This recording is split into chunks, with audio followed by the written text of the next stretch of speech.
All right, who's ready to go back to the glorious 1980s where heavy metal was the law? And if you didn't listen to heavy metal, you better listen to hard rock. And if you didn't listen to hard rock, you were a wimp and you got beat up and kicked out of the party like the poser you wore.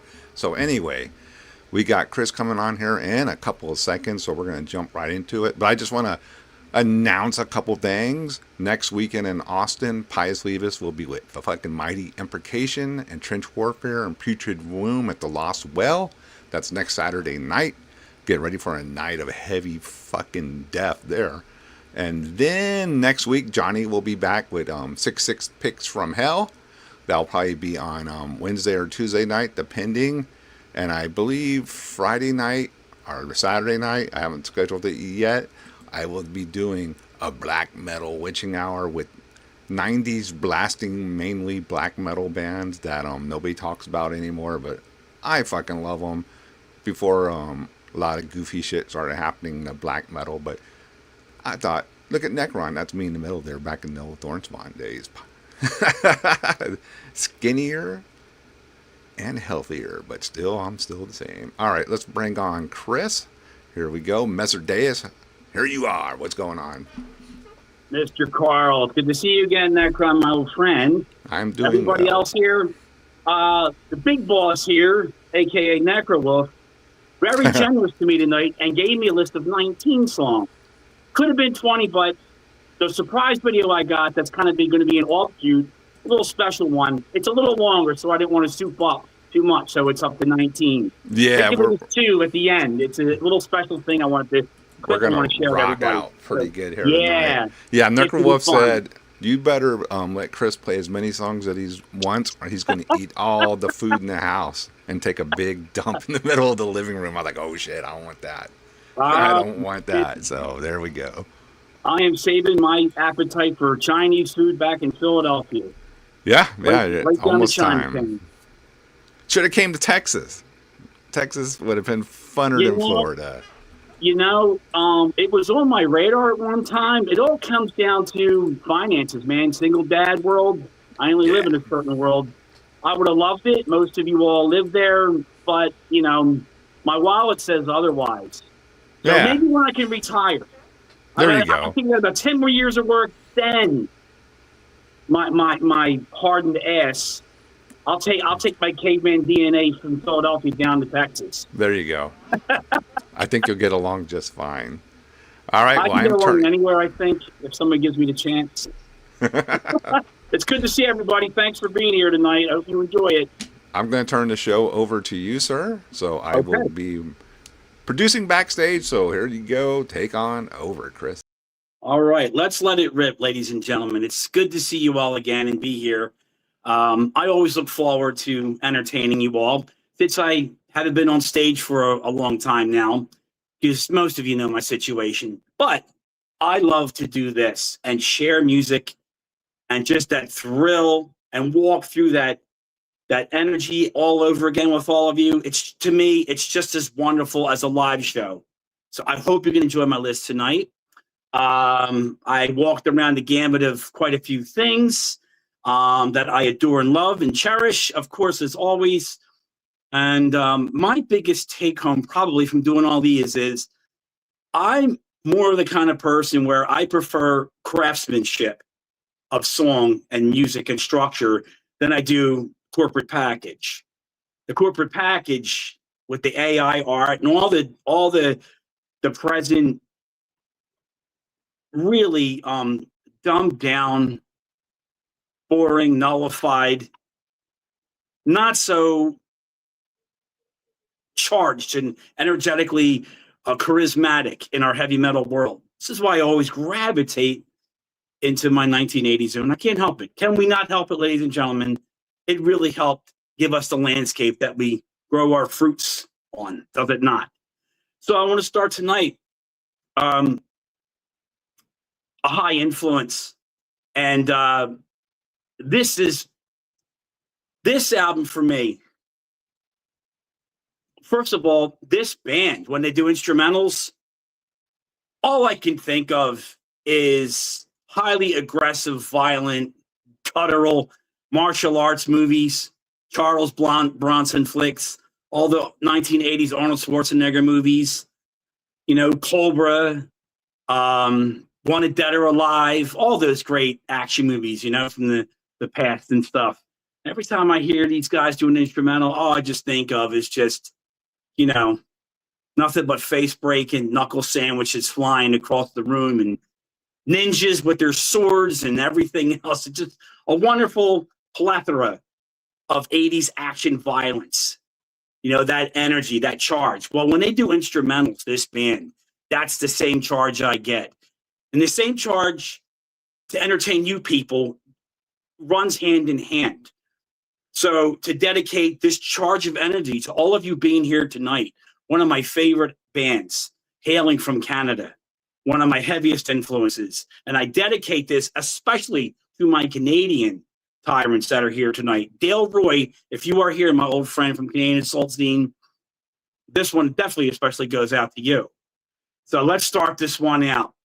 My gratitude to all of you and our love of the violence and energy and aggression. And hopefully the music and the sound strips your mind into a chaotic bare bone of brutal heavy metal lust. So, off of 1985, Razor's Evil Invaders, the instrumental going into Cross Me Fool, Nowhere Fast.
living fast.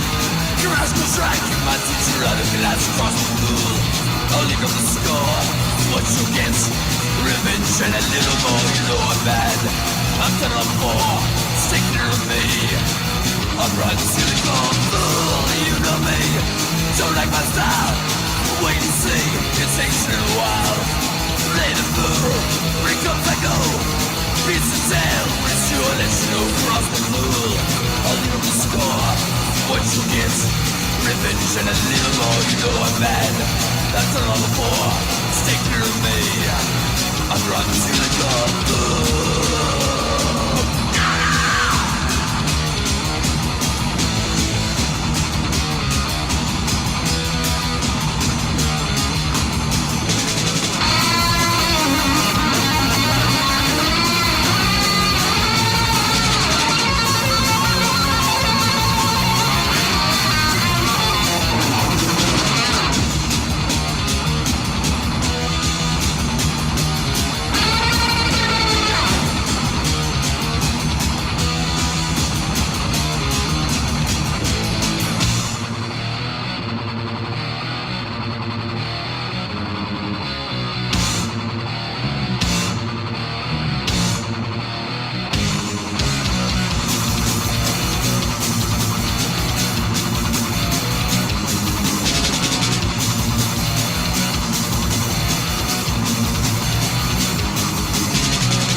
What a sweet speed death thrashing revenge.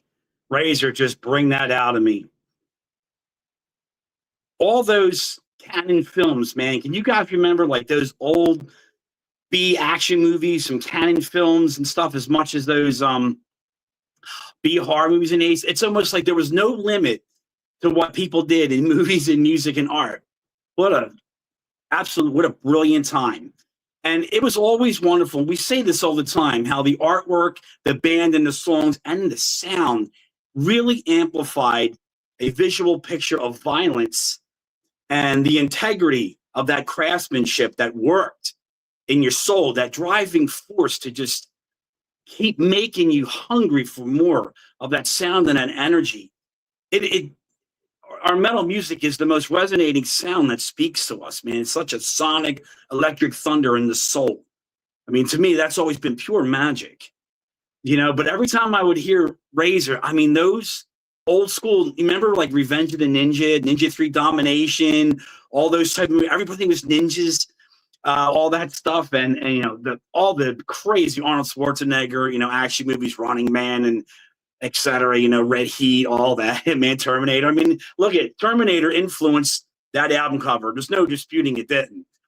But I always love that about the craftsmanship that our heavy metal scene always put into things way back then. It's kind of like it didn't seem too much overthought. It seemed very direct and to the point. It's, you know, the energy and those men involved in that room, or women, the people involved in that room crafting this aggressive, high energy music with its potency. I mean, with untapped limits. The stuff's brilliant, how it really comes out at different corners of the world with no internet other than magazines, maybe local college radio, and tape trading. That world is, for me, it is the landscape that keeps our forests growing still to this day. And those leaves keep growing back, man. Those 1980s metal leaves, they grow every season. It's like they never go away, which is great. So Canada's always been a very special place for heavy metal for me. That's definitely me. I can't speak for the world, but for me, they were outstanding. It's it really was a shame that a lot of those bands never really did get as much as attention as they should have as their American counterparts in those time frames. But it was such a hard genre to begin with, being anything that was off the cusp of a Judas Priest or an Iron Maiden, Saxon, and then unfortunately the LA glam scene. People call it hair metal. I fucking hate that. It's terrible. No, it's glam. It's glam metal. It's dudes dressing like their sisters. It's just what it is. And I know it has its appeal. I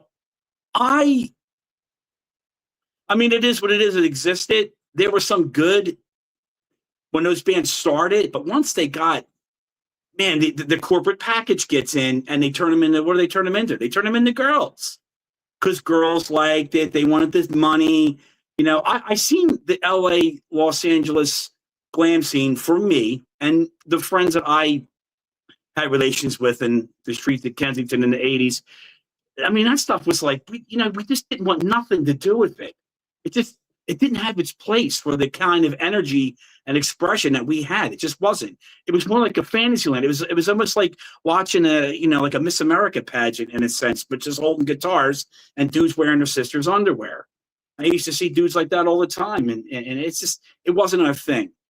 So my thing is, I guess the point I'm making home probably somebody is the craftsmanship of thrash metal, speed metal, death metal in the early the 80s, a lot of these things coming into light, even the hardcore crossover scene, women's place in metal. I mean, there's such, there's always a great wealth of what was there, and just always taking that journey has always been the most enthusiastic part of being a teen and doing that adventure.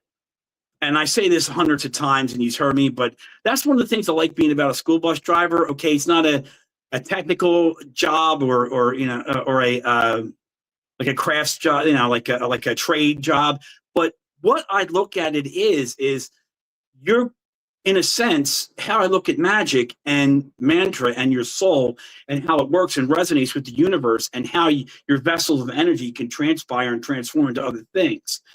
I always say sound is a great gateway to your soul, into your heart, into your mind and your imagination, just as much as touching with your hand and drawing and using your hands to create art.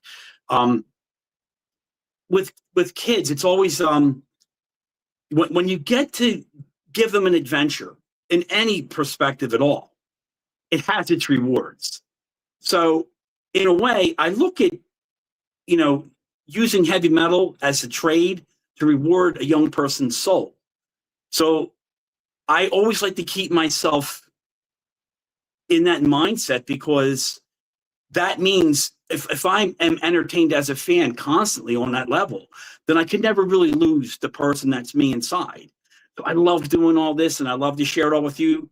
And once again, thanks for being here and celebrating. Let's move it along. So another dedication to Canada for me is one of a great band whom I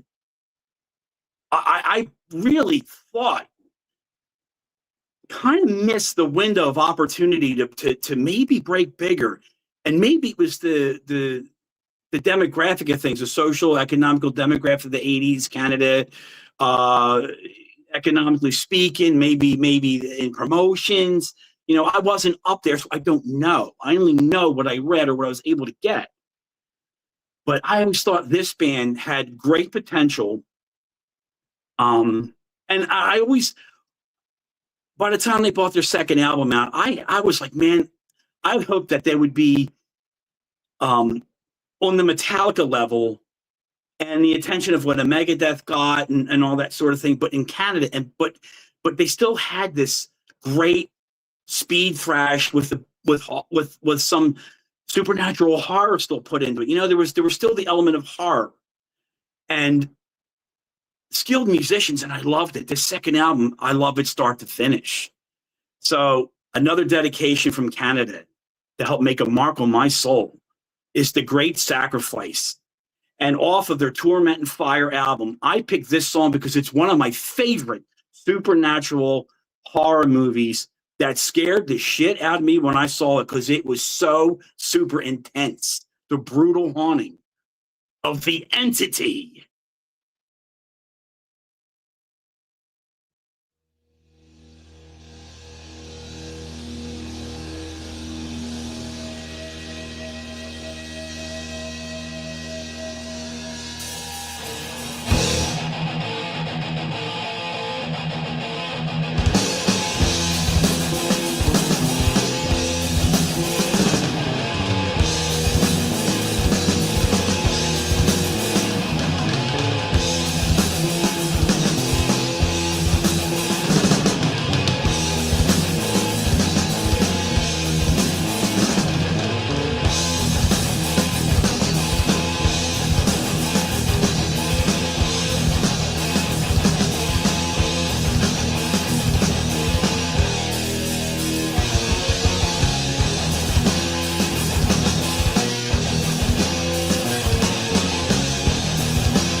I always firmly believe that Sacrifice should have done more, especially after that album. That was a great album, start to finish.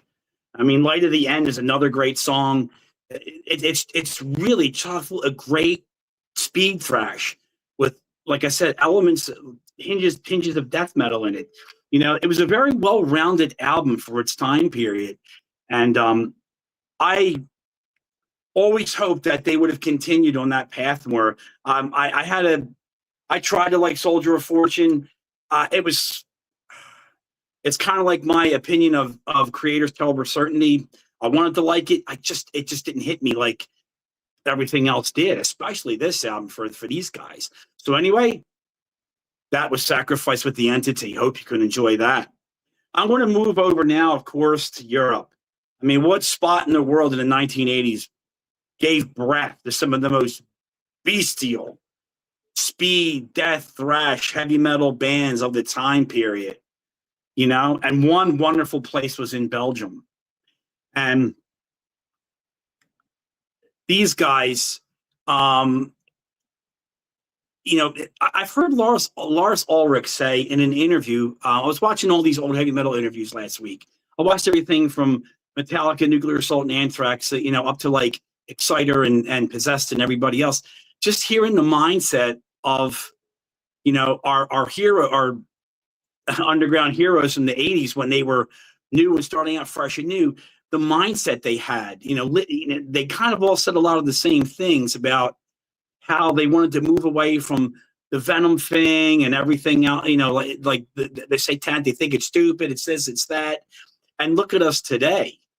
More, I would say probably about 75% of the heavy metal scene does nothing but embrace that side of heavy metal. But yeah, I have to look at the picture of how things were in that time period and maybe what those guys may have been thinking making these albums. But I always thought Europe had a better grip of sustaining that touch of underground reality, of keeping aggressive heaviness going. It's such a wellspring from which it flowed. It was like a crucible of keeping the sound very punctuated and potent in the 1980s. This band here, you know, like I said, I was saying, Lars Ulrich was saying that he believed that Kill 'Em All, they started thrash metal. I disagree. Even back when I heard Metallica for the first time, Kill 'Em All, granted, I didn't hear nothing like that yet because they were the first ones kind of on the scene to hit my ears when it came to the thrash. But of course, there was always Motorhead and there was always Venom. But the other bands that existed in Europe that we didn't get to hear yet in America already had those thrash metal elements pushed into their craftsmanship and their albums early on. And no wonder Metallica would have those influences, and it's only natural. And it creates some great stuff. So I want to give some definite love and credit, of course. I have to touch on the soil of Europe for the 1980s. And this band here, I think, is one of the best. I think they put out 3 great albums in a row. So I picked a special video clip tonight from this Belgian band. This footage was on, what is it? It was called Pop Electron Television, 1983 in Belgium. And Carlo, you're going to have to cue this one up to the 2-minute 55 mark. So, because I don't think everybody's going to understand the Flemish-speaking Belgians, we want to get to the music. So I picked this video clip. It's a little grainy, but it's a wonderful video clip of a wonderful band out of Belgium. I mean, they're like a speed metal, you know, they're a little bit more of a speed metal Motorhead. Who am I talking about? I'm talking about Killer and the song Kleptomania. Sounds. Roland, thanks.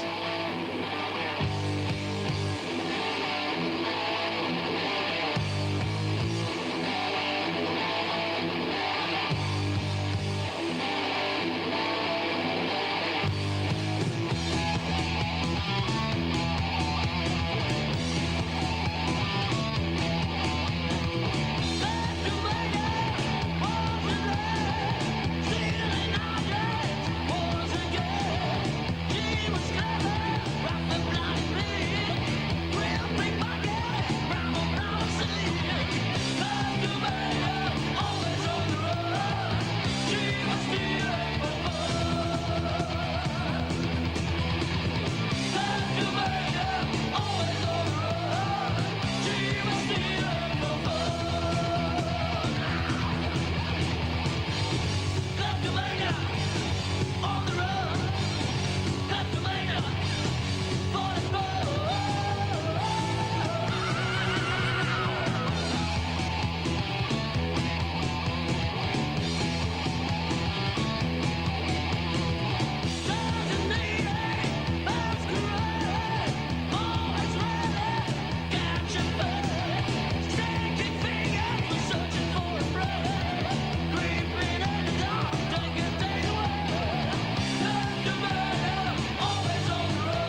even accept.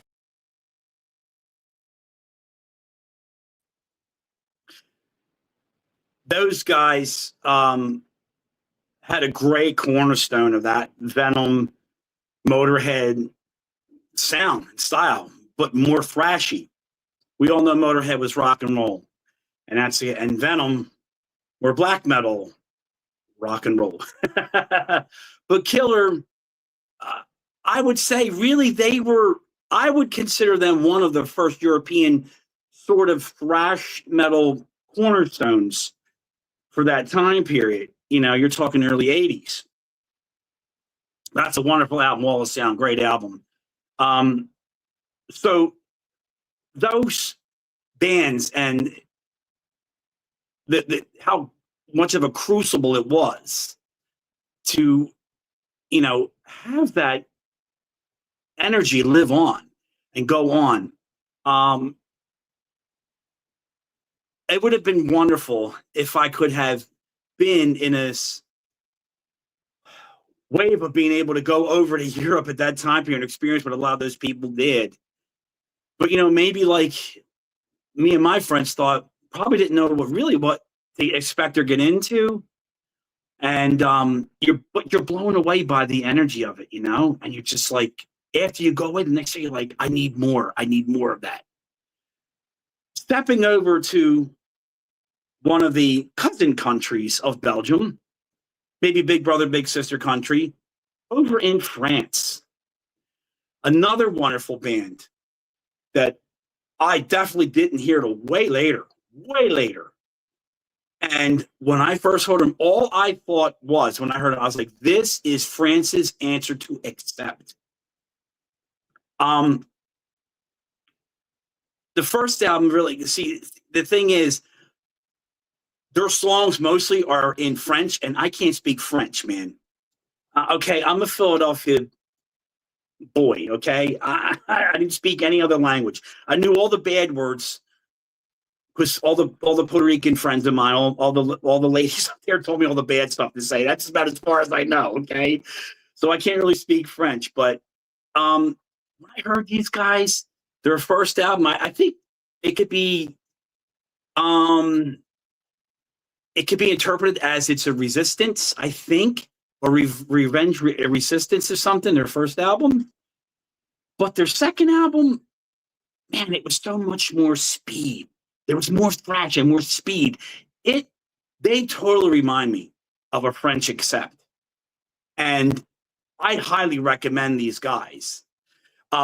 I chose a song from their second album, which I thought is more aggressive than their first album. The first album is kind of like the classical mix of it's like they have a song that's kind of a ballady heavy metal song, but then you have your regular sort of, I guess, trying to be commercial friendly heavy metal for that time period, if that makes sense.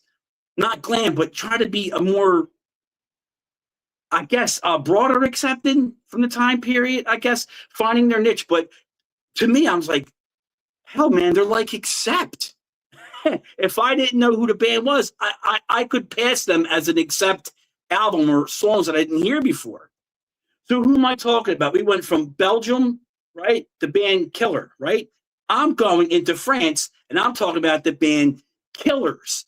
And this is from their second album that came out, 1986, Danger DV. And the song, I'm not going to pronounce it, I'm going to try. Matri du Metal.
and that was Killers from France.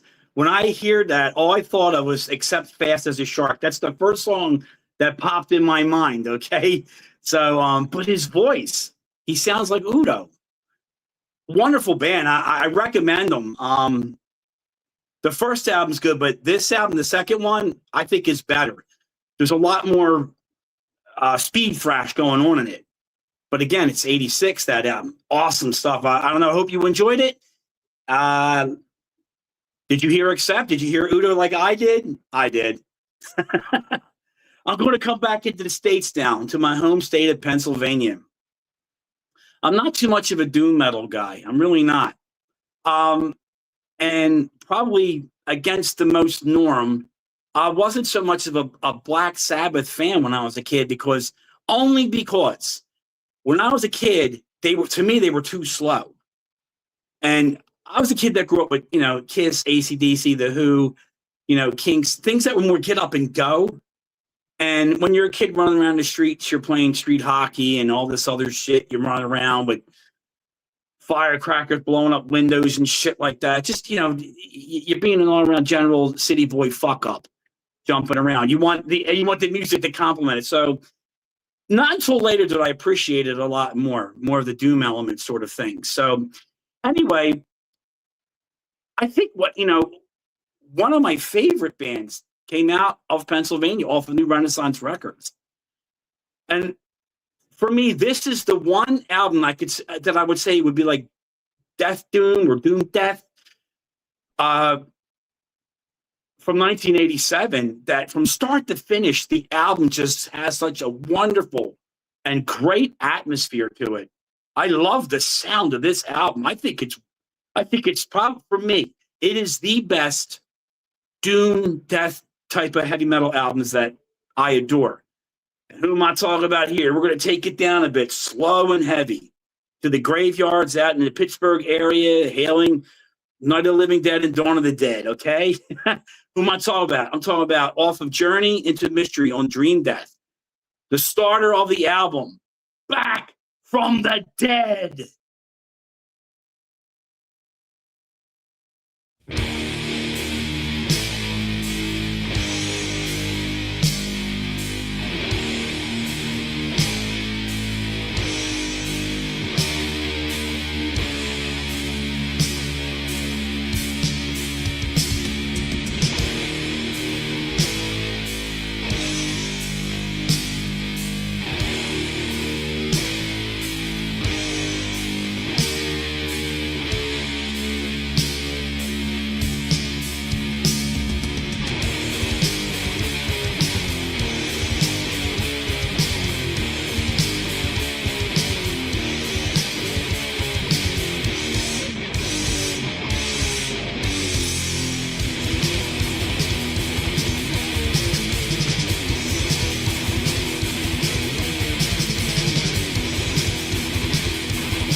Okay, so I hope most of you enjoy Dream Death as much as I do. I consider them the best at doom death metal. For me, that album is a flawless album. That guitar tone and the drum sound, the overall production, I found it very potent and distinctly unique, and how brilliant and raw it is. But it's it's very punctual. Love it. Everything, just the the craftsmanship of that album. Those songs come together, and the album flow of the songs. It really locks you in and embraces you, keeps your general interest. And for somebody like me that's really not a doom metal guy, for my soul, for my musical soul, that's an achievement of style. So some love to Dream Death, Journey into Mystery. Favorite album for doom metal. This next song I want to play tonight for you is definitely one of my top. It has to be. They're in my top influences. I'd have to put these guys. Yeah, I'd have to put them. You know, it's so difficult, but I would have to say a top 10, because their career span in the '80s generated a really high, intense, chaotic energy and anarchist thoughts, and these ideas of the spiraling chaos. And so many bands at the time period did focus a lot on satanic, horror, apocalyptic imagery or future imagery. And I thought these guys had an element of, it's really the first time where the words chaotic eroticism sparked an idea. Like Celtic Frost, it's like, well, what the hell does that mean? What is this? You know, first hearing them, you know, a teen, I'm like, what? Wow, what is that? What kind of sound can that generate? What does that mean? It's a new thing. Seeing their photos, I mean, he's one of my favorite frontmen. Kronos, Lemmy, of course. Bon Scott, but he's not in the heavy metal world.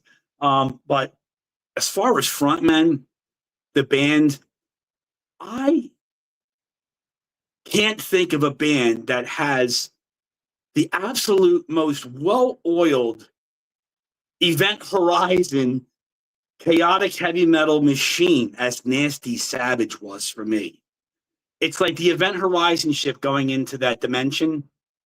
All that spiraling, dark, chaotic, morbid violence, you know, put into street level song and anarchist energy.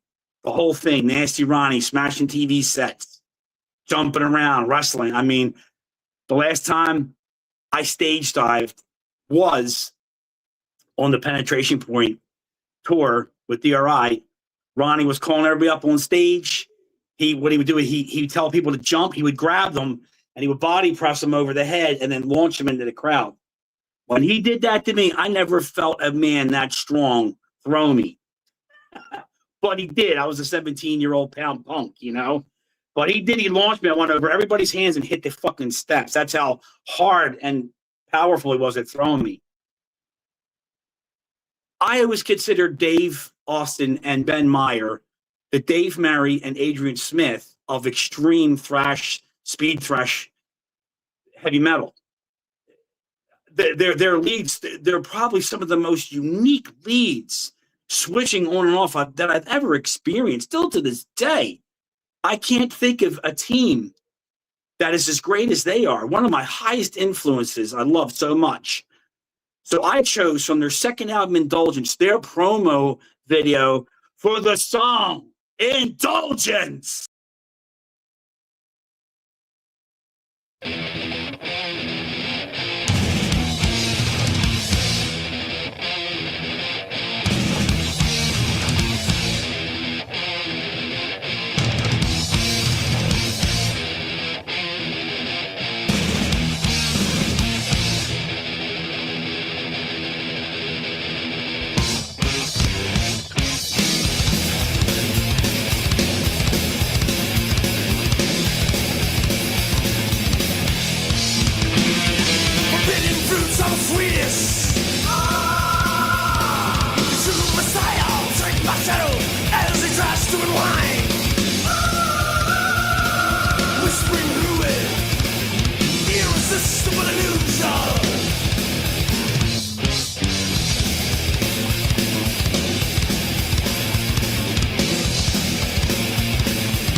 Take your down, Russia.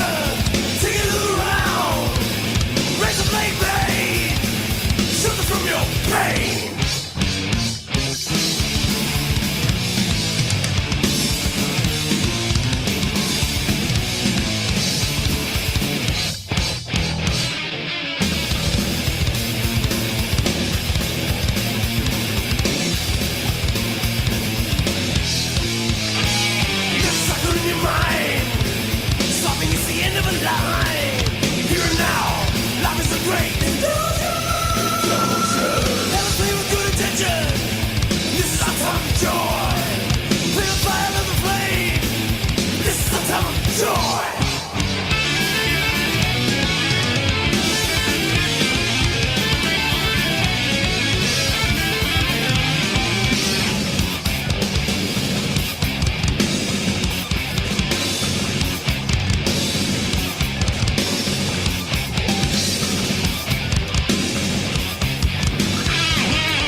Nasty Savage is so critical into my influential being of crafting heavy metal music for myself. Even the lyrical content that Ronnie comes up with, I always thought very unique. The dynamics he can describe, the violence, the mind's like chaotic psychosis, the undiscovered potent energy that's exciting yet chaotic and unlawful. I always found that energy to be a crucible cornerstone for heavy metal music, especially speed, death, thrash metal music from 1980s, growing up in that time period. You know, I still look to Nasty Savage whenever there's times where if I feel sort of I need to get lost in the day, you know, I always have Motorhead, Venom, Celtic Frost, Necrovore, the whole life. So Nasty Savage is one of those bands that can always kind of take me out of a funk. They recharge my battery, and they definitely still bring up out of that energy that they have on those albums, that unlawful, chaotic, beautiful energy. I keep rediscovering myself through their sound. Love Nasty Savage. Love that album. I think that was, in my opinion, that's their best full-length album release is Indulgence. That's my opinion. I hope you can enjoy that. I love that promo video. I love it. So let's move along here. Going back over to Europe. A lot of us had a lot of these albums, did we not? Speed Metal, Speed Kills. Well, on this one, this was the first time I got to hear this next band I want to show some love to. Read about them, only read about them. Never got to hear them yet until I heard this compilation album. Very special album with all these wonderful bands on the back here. Let me just kind of, I guess, maybe read them off. Starts out with Agent Steel, The Calling, Agents of Steel, right? And then Razor, Evil Invaders. Bathory, Possessed. Halloween, Ride the Sky. Living Death, Hellpike. Sodom, Sepulchral Voice. Whiplash, Warmonger. Iron Angel, Rush of Power. Brilliant band. Destructor, Pounding Evil. Onslaught, Fight with the Beast. Brain Fever, the song Brain Fever, and Anthrax, Gung Ho. You know, the one band on here, I thought when I heard, I'm like, what a weird but unique voice. Not the sonic power of John Cyrus, you know, from Agent Steel, I already knew about. You know, I already do Stay Sheepdog McLaren, you know, but I gotta say, when I heard Living Death, I was like, wow, this is fucking awesome. Yet again, another band hailing from Germany. I said it before, and it's, for me, it is true, and the history speaks for itself. West Germany in the 80s spawned, I think, probably every one of those bands probably all showed up at each one's show. They were probably fans in a band at their shows at the same time. There were so many underground thrash metal, speed metal, death metal, black metal, power metal, whatever, heavy metal bands just gravitated in Germany. I want to show some love to Living Death. I love Thorsten's vocals. I think Kodo, that's his nickname. It's really cool when Disaster used him and put him on, what was the song again? Metalized Blood. I think that was the song. So anyway, I love the way his vocals are over the song. It's weird, wild, but it's captivating the way that it goes over the music. So I picked off of their 1985 Watch Out EP. Carl, just play this first song. Ladies and gentlemen, Living Death, Watch Out!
Man, that is just classic German speed thrash right there. I mean, Thorsten's vocals. I love it. That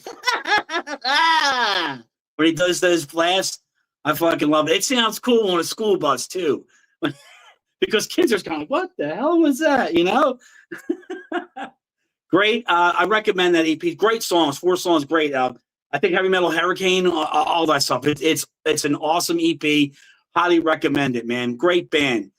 We're staying in Germany again for this next one. I can't leave this stone unturned because there's so much in Germany in the 1980s for just the extreme heavy metal heart and that black thrashing blood that just curdles graveyards, you know? This band here is just another example of just great, you know, I'd say heavy metal. I would consider them like heavy metal, like a heavy metal speed thrash, you know, mixed with a bit darkness here. I probably more. I'd say these guys are like a heavy metal speed thrash. But this album, I think, is awesome. It's the only one I got, and I think it's great. It's the best one. I never got to show them no love, but I want to show them some love here tonight. We're staying in Germany for this one again, ladies and gentlemen. And this band here, I remember reading about them again in articles again, because most of the time we read about most of these bands, we got to hear them. But this fucking album is cool. It's a cool album. If you haven't heard it, I'm going to play a song tonight, one of my favorite ones off the album.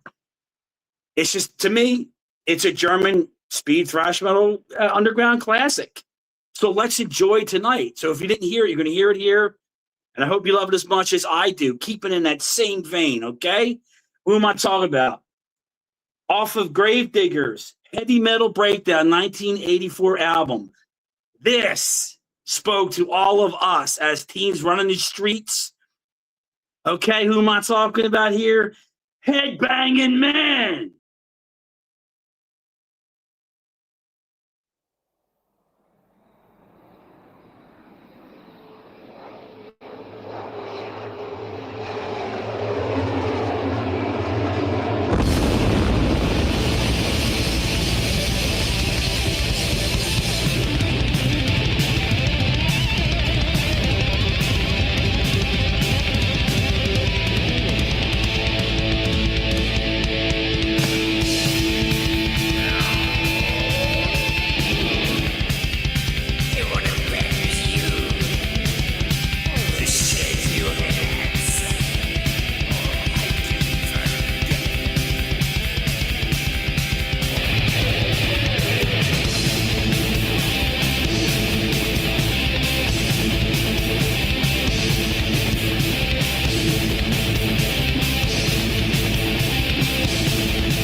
Gonna bang and gamble, don't wrong.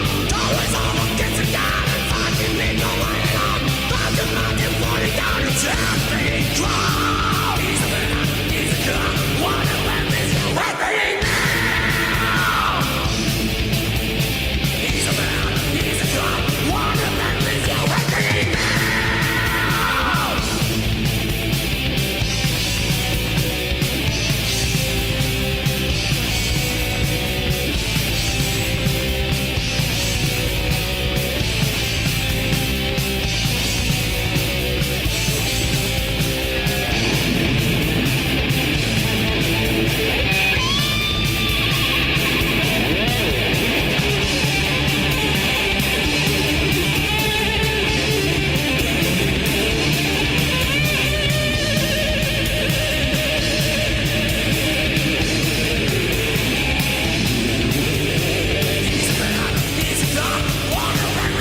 Love that album.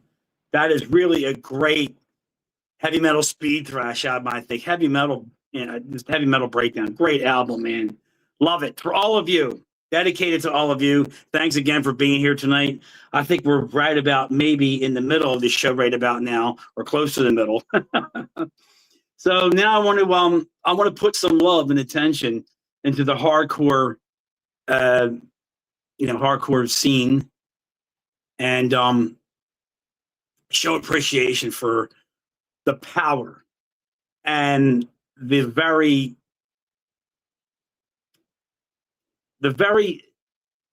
profound, engraved energy that was needed in heavy metal, still always staying as a layer in underground music with the underground bands of speed, the thrash, black metal, death metal, power metal, speed.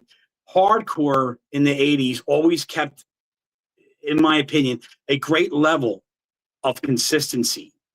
There was quite a few, because they really generated some of the most captivating, simplistic, high energy beats. They, to me, and majority of my friends, as I can remember, hardcore bands in the 80s really were a resonating, click for us.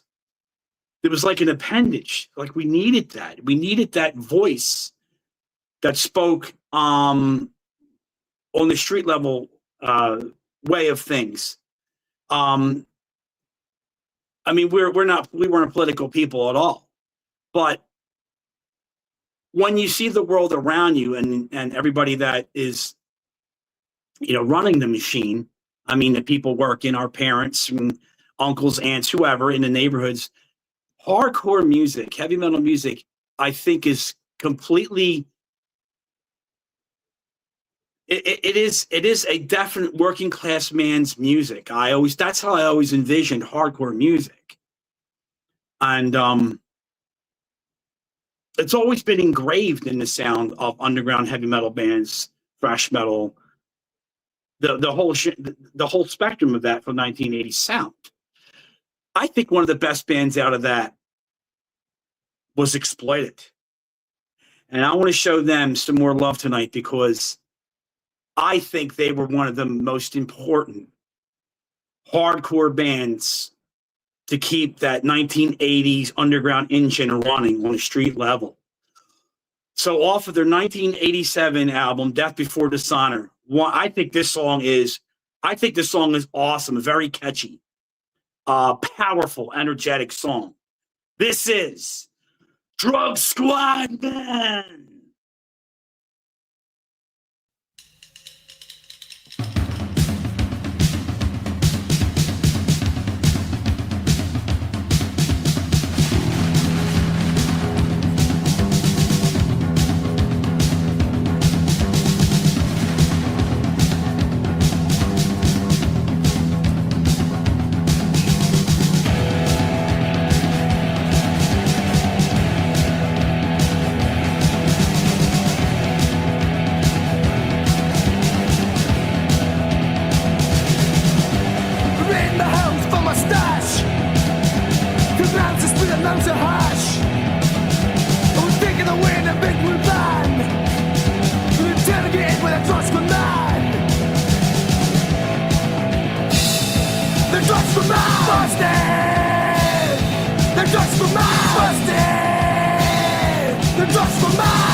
drugs for mine.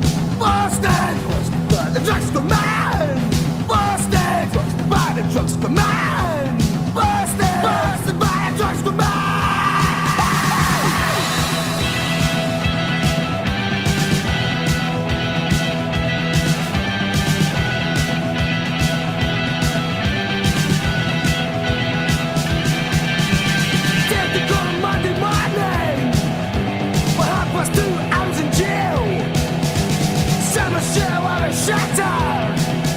The guy in the shop, we're gonna bill. The drugs for life. The drugs for life. The drugs for life. The drugs for life.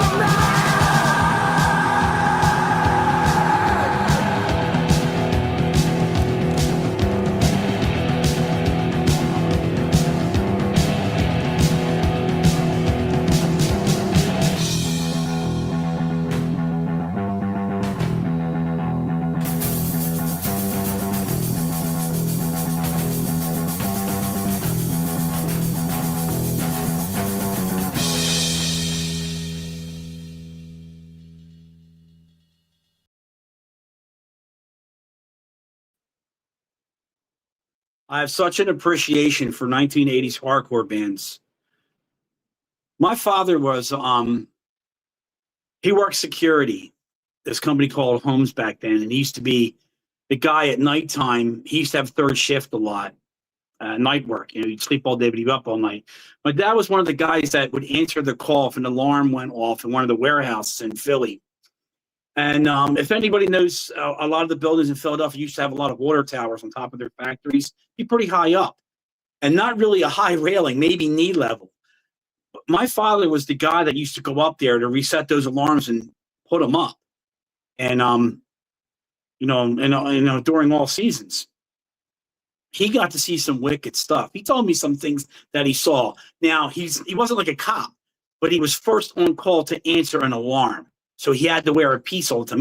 He always had a sidearm. He'd have one of his revolvers with him. Luckily, nothing bad ever happened to him. But he got to see the aftermath of some things. And when I hear a lot of the hardcore bands and things like that, some of the things make me think of some of the things that he would say over the dinner table to maybe my Uncle Bill or my Aunt Joan or one of my sisters or something like that, just talking to some of the neighbor friends. Hardcore music really was, I just always equated that to a working class man's music. It's hardened. And then most of it, I think, comes from the energy of the song, but it comes from the energy of the voice, that great anarchist attitude, that frustration and that sort of survival mode kind of kicks in a bit. It kind of collaborated that idea for me. So I always gravitated to bands like Exploit It and, made me think on that level. So I was considered 80s hardcore, working class man's music, That's how I looked at it at the time, based on some of the things my father told me. So keeping on those terms, one of the most angriest guys I think, besides Johnny Rotten from the Sex Pistols, was an American man who's still running around today, got very popular, very famous. More so, I think, for his, doing acting and doing guest appearances and maybe interviews and stuff. Had one of the most American influential hardcore bands that really had probably the most definitive lyrical rage written in its music. And they used to be plastered. Everybody made the simple mark. Everybody knew the band's mark. Give me just 10 seconds. I'm going to grab a marker and I'm going to make this mark and you're going to guess the band I'm going to show you. Give me just 10 seconds, people.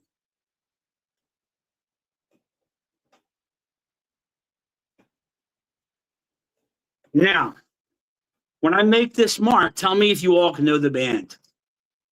Because mostly everybody would know this. So I am going to draw what the logo was. Okay. I'm not going to make it too artsy-fartsy, but I'm going to give you the basic of what it looked like. And people used to draw this on their arm, their lockers, books, school bags, on their jackets, radios, everywhere. The basic mark. It's simple, right? More simple than anything. That band was Black Flag. Some of the most angry, hateful, really, really just face-breaking aggression done in such potency. So I picked this song because I thought, for one, this song is probably, not only is it catchy, but I just love the lyrics because, again, on the streets in Kensington growing up, these lyrics made a lot of sense. So I chose this off of 1984 Black Flag's My War. This is the song, My War!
Tell me that I'm wrong.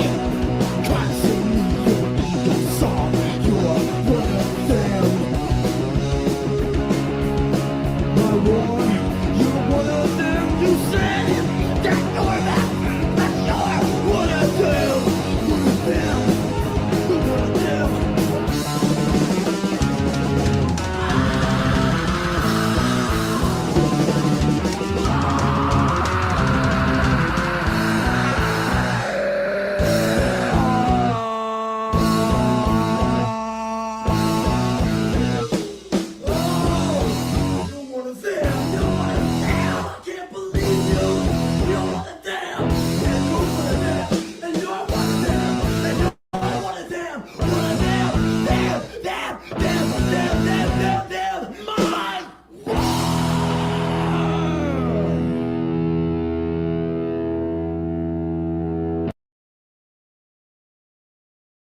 The level of anger can give me goosebumps still. Boy, does that make, when you really have pent up aggression and anger at the end of the day, in the high school days, during that time, well, freshman year, high school, eighth grade. Oh God, yeah, eighth grade was bad. It was a bad time for me, getting out, tough, and that, man, hearing that scream, running around the parking lot, just smashing shit up. Whenever there was an abandoned car left on the side of Rose Hill Street, you hear that, you're fucking shit up. But it's that energy level. It's streetwise aggression. It's unfiltered. That's the power of our music, be it black metal, death metal, thrash metal, speed metal, power metal, heavy metal, hardcore, punk. It is. And it's still standing the test of time today because we're still flooded with festivals of everybody coming back with these, with the bands are coming back, the bands are coming back. In my opinion, most of them are only a shell of themselves. But if it didn't have the potency back then, like it does listening to this now, these fests wouldn't exist. We still wouldn't be doing here, and I wouldn't be doing a show like this. This unifies us too, in a way.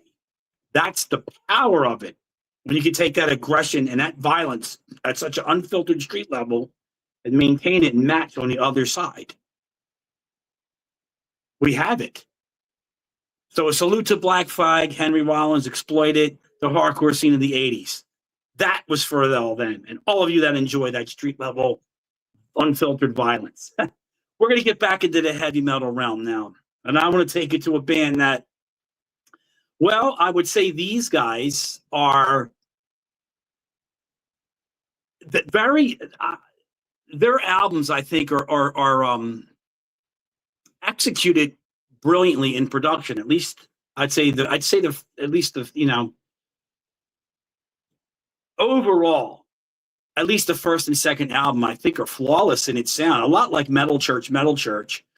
I think these guys had something parallel with the first Metal Church album, but yet had the Judas Priest, the Accept, the Saxon in them, but Scandinavian style. A little bit more speeded up here or there, a little bit more of a thrash element to it, but the very potent heavy metal vibe, the structure of the new wave of British heavy metal bands that I've aforementioned, I think hearken to the major cornerstone sound of this band. But they had this speed metal, power metal, sort of thrash element put into their sound and energy. And I think they executed great albums for the 1980s. Some of the best sound. And I would pair up at least two of their two albums to a quality sound of heavy metal, like Metal Church. And I picked these guys because I also think Abe DeMartini's vocals were also a lot unique, like Thorson's from Living Death. Out of Finland that moved to Sweden. I'm talking about Oz. And I picked a song off their Third Warning album, their third album, a song that, well, for the 1980s, if you can remember, there were so many ninja movies and there was so much mystique around ninjutsu. Think of American Ninja, Revenge of the Ninja, Ninja Domination. There was all these ninja movies, and you remember like the Fall Guy and, shows like that. They had like ninja guys or special agent guys that had ninjutsu was a big movie thing in a lot of those B movies, action. It was great. So I picked a song that reflected the time period influence of Asian culture and action movies mixed with a great heavy metal quality sound. So out of Sweden, this is Oz off their Third Warning album. Enjoy this as a great drive. Samurai!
I find Oz to be a very well-rounded band for heavy metal and for thrash and its speed. The songwriting I always thought was very great. Once again, I consider them it's workmanship of musicians into that. I think it's great, and I always enjoy the songs. Looking back at the Sign of the Times, how it really does show the influence of pop culture, of movies and art and comics and TV shows, etc. How it does flow into music. It's because I'm a fan of all those 1980s action movies and all those ninja movies and stuff. I got all of them downstairs. My favorite was always Revenge of the Ninja. I always loved it. When Shokusugi was fighting all the your stereotypical gang that was in the playground. You had the roller skate disco guy. You had the cowboy. You had the Chinese guy wearing the Japanese rising sun flag. And who was the other guy? There was another guy. The biker. It's just it was like kind of cheap, but when you were a teenager, it's like, this is fucking cool. This is cool. You loved it, And the other part where when they were taking all the porcelain dolls that had the cocaine stuffed in it, the Indian, they called him Chief. Luckily so, the big Indian guy with the hatchets and the top, he's fighting that guy in the eye. That stuff was so much fun. So I always liked songs that reflected a lot of like movie influences too.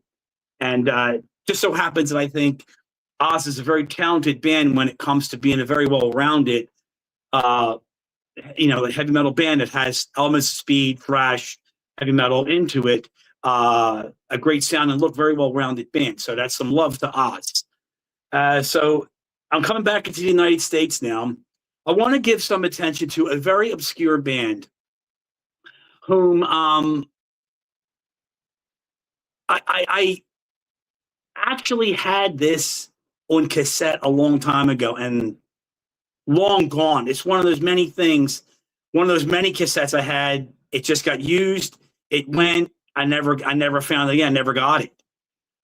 But I always remember the songs. They only had a 4-song EP out, and it came out in 1984. It was called Sign of the Four. But they did these promo videos that I didn't see until a couple years ago on YouTube. I heard them. I'm like, I had that EP. I had it on tape, but never saw it again. And it just, they came up more in my more recent years again because, YouTube's putting all these videos up, which is cool.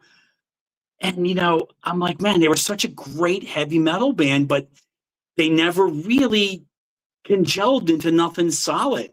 And as far as I know, they might have put something else out after this, but this 4-song EP, the Sign of Four, is the only one I've ever known, is the only one I ever had. Great songs off of it. It's, to me, they are Judas Priest, Saxon, except Iron Maiden type of band, but in Milwaukee, Wisconsin, out of America. So I want to play, I think it's a great heavy metal song. So I hope you enjoy. I grabbed a promo video for this one. This band is called Blacklist, and from their 1984 The Sign of Four EP, the song is called Confrontation.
Well, I just had to show some love and appreciation for Black Leather and Chains American Heavy Metal, 1984. It's a shame that those guys never really kind of got picked up and, pushed and propped up and promoted good, because I think they're just as good as Saxon and Accept, but you would have to, I guess, be the judge of that for yourselves, people. But I recommend that 4-song EP. It's very good, very well-rounded, solid, just American heavy metal. So there you go. I hope you enjoyed that one. So a little bit of love for Blacklist. I missed that band, and I haven't heard them in so long. So I hope you enjoyed it. Little tribute to America here. And don't think for 1 minute, ladies and gentlemen, I forget my appreciation for women in heavy metal, because it's that time right now. I want to show some love and appreciation and respect to women that made heavy metal great in the 1980s. It is that time. And not only did I love Girl School, who's still going around today, 40 years. Kim and Denise still playing 40 years. I would say they're the most consistent when it comes to albums playing. But there's another band that I always thought was great at being consistent, but they never got to put as many albums out or maybe tour. Situation, circumstances in life, I think, changed for them in a way, but they had all the power, potential, and heavy metal might. Great musicianship, excuse me, and songwriting capability. Wonderful songs, performed great, structured great, workmanship, studio craftsmanship. I want to give some love to these ladies because I know they're still playing around today. I would consider them probably second to Girl School. In my opinion, they're second to Girl School when it comes to women in heavy metal, being an all heavy metal, an all women, an all female heavy metal band. Love and respect, great power and potential. So I'm going to show a little love and tribute to the ladies of heavy metal 80s. This is dedicated to all you ladies here tonight. Love and respect to you all. Thanks for being part of the scene and making it great. So this one is Rock Goddess, and they're performing live on TV. This is from a 1984 concert, and the song I picked is Satisfied and Crucified.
love and respects to Rock Goddess.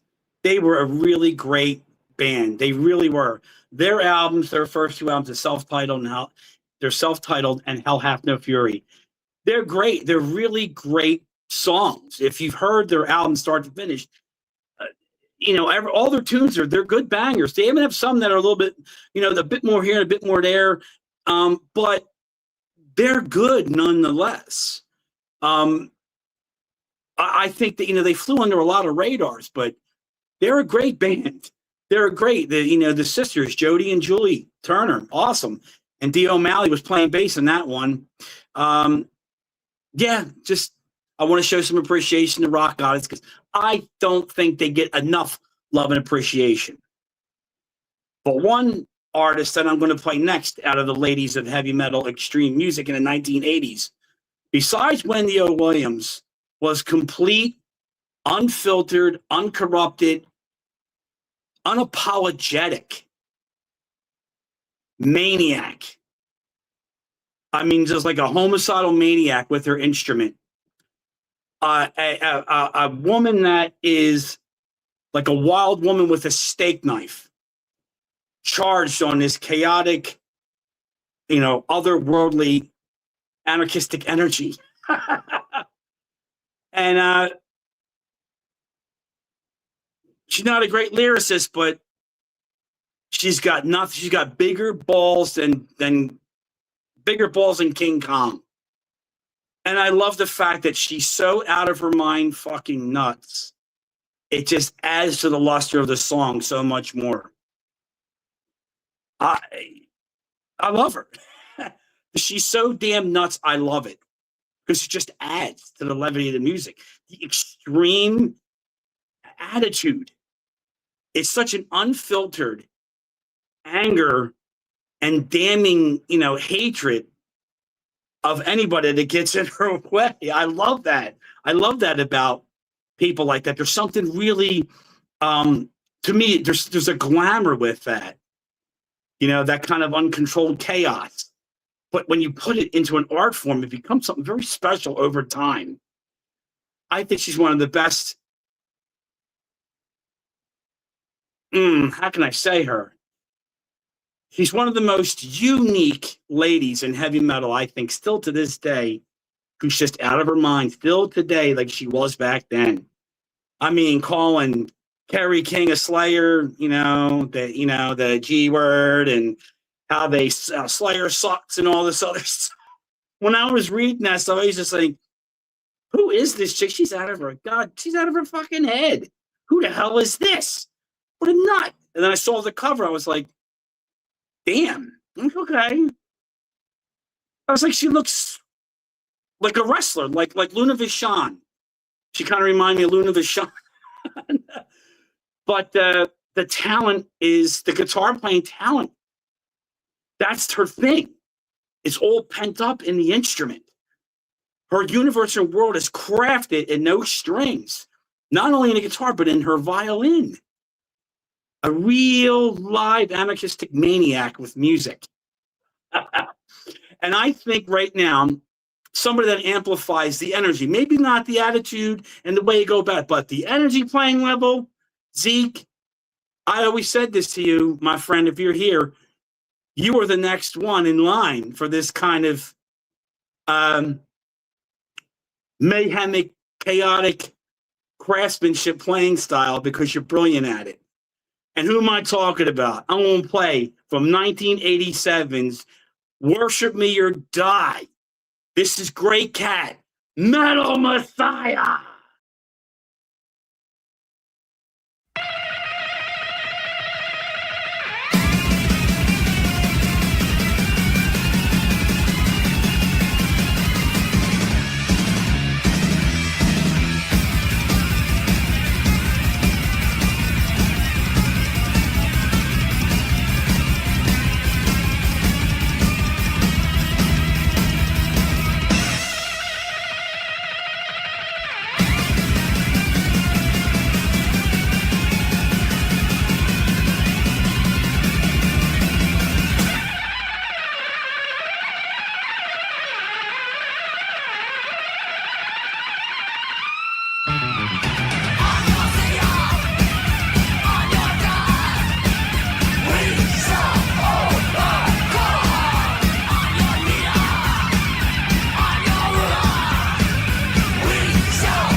She never gets old to me.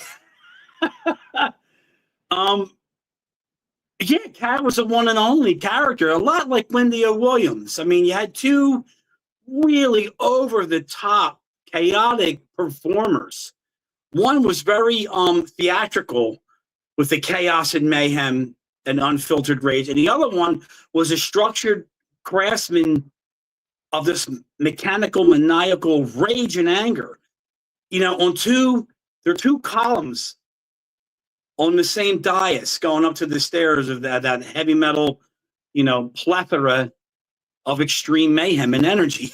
A little funny thing about Great Cat. I don't know if anybody's, you know, I said this story before, but a little side note is, yeah, there was a time period where I was invited to go to one of her birthday party back in, it was back in 1999. No, it was 2000.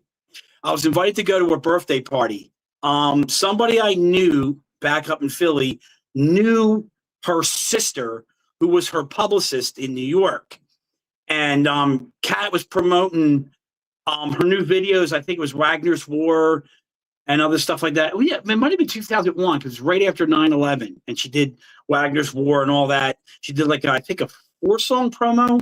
And she was showcasing, you know, was getting it out there. But her sister ran her promotions, if I remember correctly. And my friend had mentioned to her sister what a fan I was of her. And her sister told Kat, and Kat extended me an invitation to come up to her birthday party. But at the time period, the person that had the invite for me never told me. I never knew I was invited, kept me out of the loop, kept me out of that on purpose. I was so pissed the F off. Because what I was going to do, I was going to, if I did get that chance to meet Kat and talk to her, I was going to seriously talk shop, and I was going to hire her to play the leads on the second Bloodstorm album. I was going to hire her to do that. And I had the money for it at the time and everything. And I got smoke screened, man. That's what happens when you got wrong people involved in business. You get, boom, you get stabbed in the back. Anyway, it was a shoulda, coulda, woulda. But regardless, I love Great Cat. Just nothing but mad respect. That chaotic energy will go with me forever. A little love and appreciation. And Zeke, I'm telling you, you got all them skills and chops. You are this present day generation's Great Cat.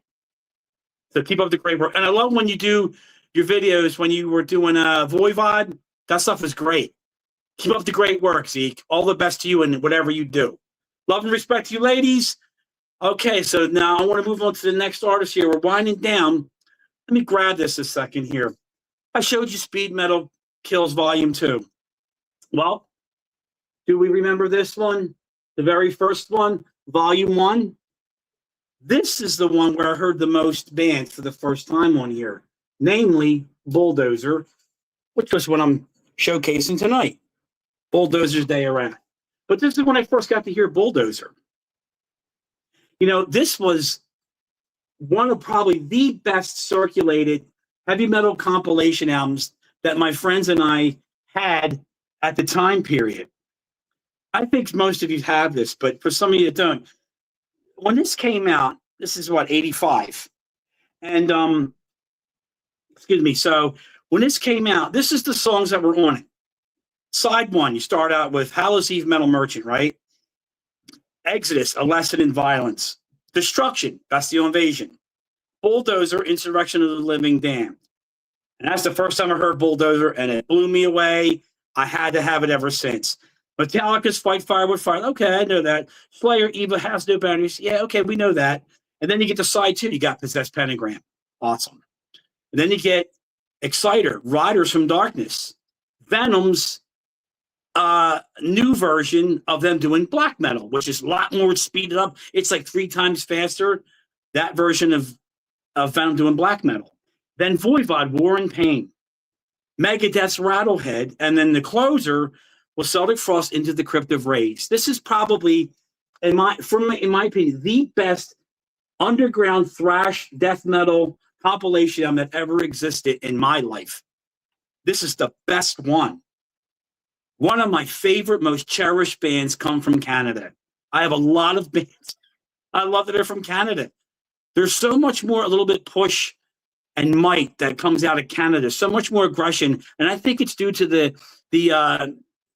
way that the business, the record labels, the promotions, the way things are handled for Canadian bands back in that time. It obviously, I think it was so much harder for them to break through in a lot of things. But one of my most cherished bands was Exciter.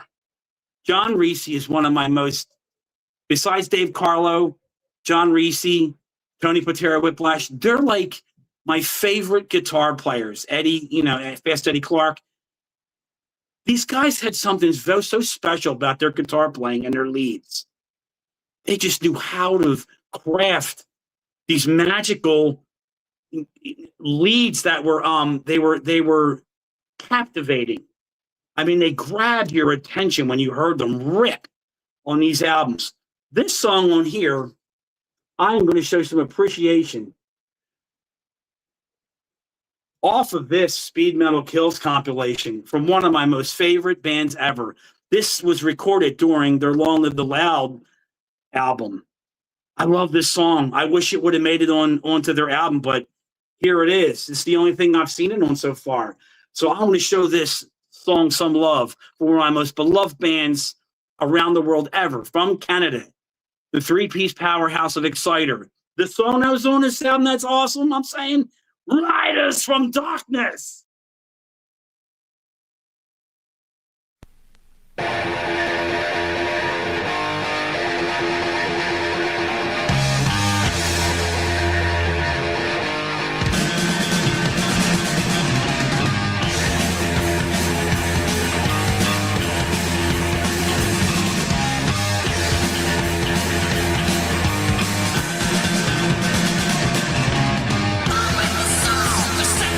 Men of the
for me, nobody does it quite as great as Exciter when it comes to having a heavy metal sound. Because the funny thing about Exciter is, to me, they're thrash, they're speed thrash, especially back in that time period. But I remember listening to interviews of Dan, especially not talking about, I don't know about now, but back then, he wanted no parts of like Venom or nothing satanic, none of that stuff, no Merciful Fate. He wanted nothing to do with that, right? He wanted none of it. But the imagery, he admitted, a lot of the Dungeons and Dragons and fantasy type influence for teenagers was so big with Dungeons and Dragons. And me and my friends, Paul, Tom, Harry, John Miller, John Smith, John Dunphy, Mike Shunk, all of us, man, we used to play D&D all the time. And we weren't kicking the can down the road in the streets of Kensington. We did that. And while we listened to this music, it's true. It's a resonating thing. It didn't take the satanic things to hold our attention. It took the power and aggression, the energy of the music. When you could put it into an aggressive style of art form where it's satanic imagery and magic has its place. But the fantasy world was big on that back then. It really was an influential thing. Let's think about some of those fantasy movies. We had Conan the Barbarian, of course. We have what? Beastmaster, Sword and the Sorcerer, Kroll the Conqueror. I know we had what's some of the Deathstalker, Eliminators in the Year 3000. God, man, there's so many of those movies. I mean, Fire and Ice, Ralph Bakshi's cartoon. I mean, that was huge. That was huge. So even though Exciter wasn't that, but that energy level, the playing, the soul running style, it still could do it. Even though they say they're not into thrash and they didn't like it back then. But when you listen to those albums and those songs, there's no denying it's a cornerstone sound in what they do. It comes out that way, whether they wanted it to or not. Because that power and energy resonates, it's like an automatic network that goes into you. If you're revved up with that much power and aggression, this is the kind of craftsmanship you can come out in song. I love that about Exciter. So there's some love for Exciter. Staying in Canada, I want to give some love to this band, whom Bloodstorm did a cover of on the Ancient Wraith of Ku album. We did a cover of this band. I love them. To me, they were hardcore. They were a hardcore punk thrash band. Short song, short and sweet, cut to the chase, energy. It had like this East Coast hardcore New York tri-state punk energy mixed with a sort of more Motorhead, a more deeper, darker, grittier, like a Metallica except Raven, Venom sort of thing mixed in there with your Celtic Frost. Because a lot of the songs, when I used to hear these guys, you could hear the Celtic Frost Hellhammer influence in these guys. To me, I consider them like a hardcore punk rock Hellhammer from Canada. And I love these guys. I love the songs. I love the band, the attitude. Great plethora of songs. So I picked a song from these guys that showed up a bit later in their albums, but I yet think it's a great song because it's a little bit more lengthy. There's a little bit more here and there, but it doesn't lose that power and aggression from Sherpada or Surrender or Die. So another love to Canada for one of the great bands, Slaughter. The real Slaughter, not the American 18 in life, hokey pokey bullshit. The real Slaughter, okay? This is from 1989, Not Dead Yet.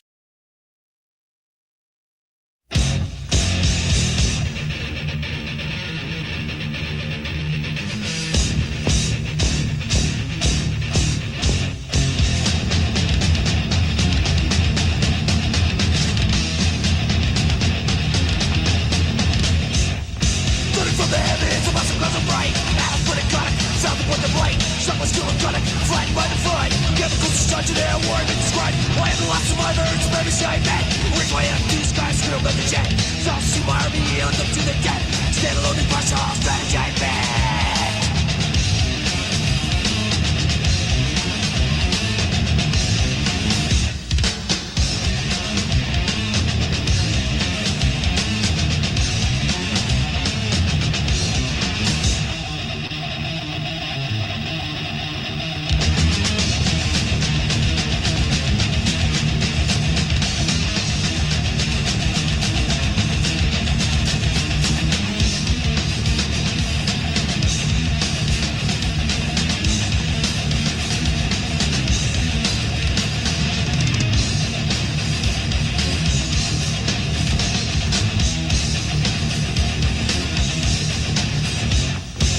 Sister weapon, the one we used to be.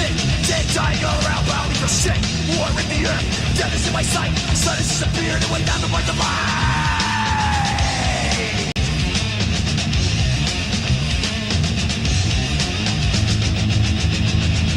Thunder from the heavens, rocks and guns are bright. Atoms would have done it, sound was the light. Shock was cool and gun it, flat right in front. Chemicals destruction and war, and this is right. I am the last survivor, it's the memories I met. I break way up, these guys are real, not the jet. Those who wire me, I let them to the death. The tail on the crush off, track, jet, bitch.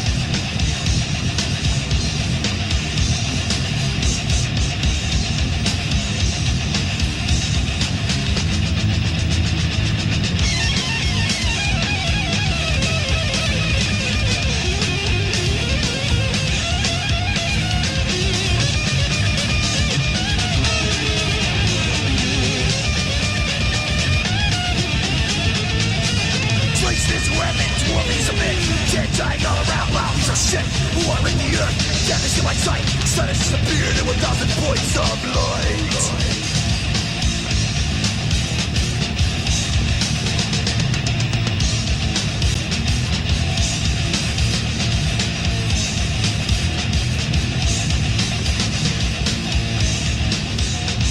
Dead, I'm not dead, dead, I'm not dead, dead, dead, I'm not dead, dead.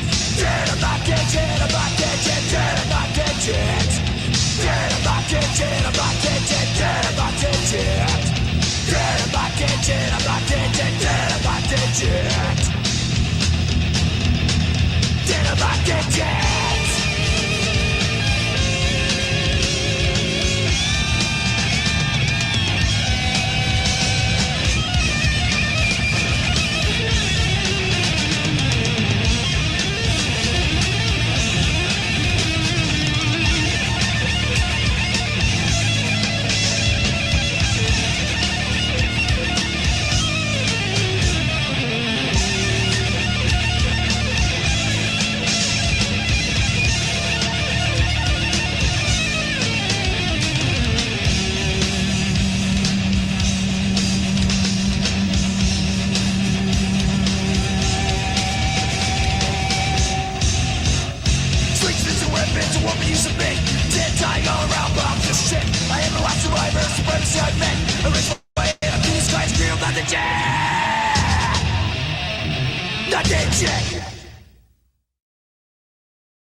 I love them guys, man. Straight to the point, just crushing, like hardcore speed punk rock thrashing energy. I love that about Slaughter.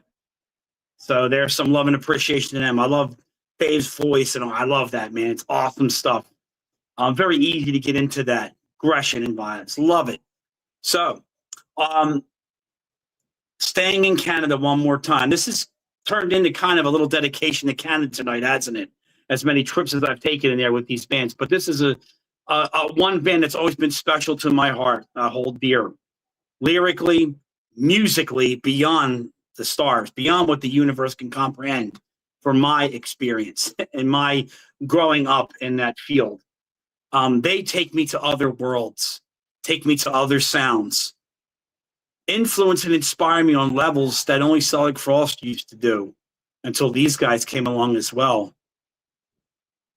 I always considered their first 4 albums, it's the Dimension Block, the chaotic, mutant, anarchistic world of Voivod. JD, I want to put this one out to you because you can appreciate this as much as I do. And also to you, my friend Zeke. I saw that Voivod tattoo on your arm, and you can play them. So all to you too. Out of the 4 albums, I always thought this one got the most flack out of those 4 albums in the 80s with Voivod. But the aggressive nature of the album at the time when it was put out, in 1986, there was so much welling up fast of crossover hardcore metal, the punk rock scene, how it was really in the mid 80s, everything was very much intertwined with each other. Voivod's influences panned out in a little bit off the cusp of what their sound was, I think. And then they kind of got back in to a higher stage and a more fine-tuned gear by the time they did Killing Technology. So I want to show some love for this great, just brilliantly anarchist, deconstructed, discordant, brilliant mayhem of the 1986 Roar album. The character that helped me embrace the fantasy of this twisted dimension of this mutant, chaotic metal void of Voivod. This is the album opener, Krogel the Exterminator.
I could never have the same world for myself in music if Voivod didn't exist, because each one of their albums taught me a great lesson in songwriting ability.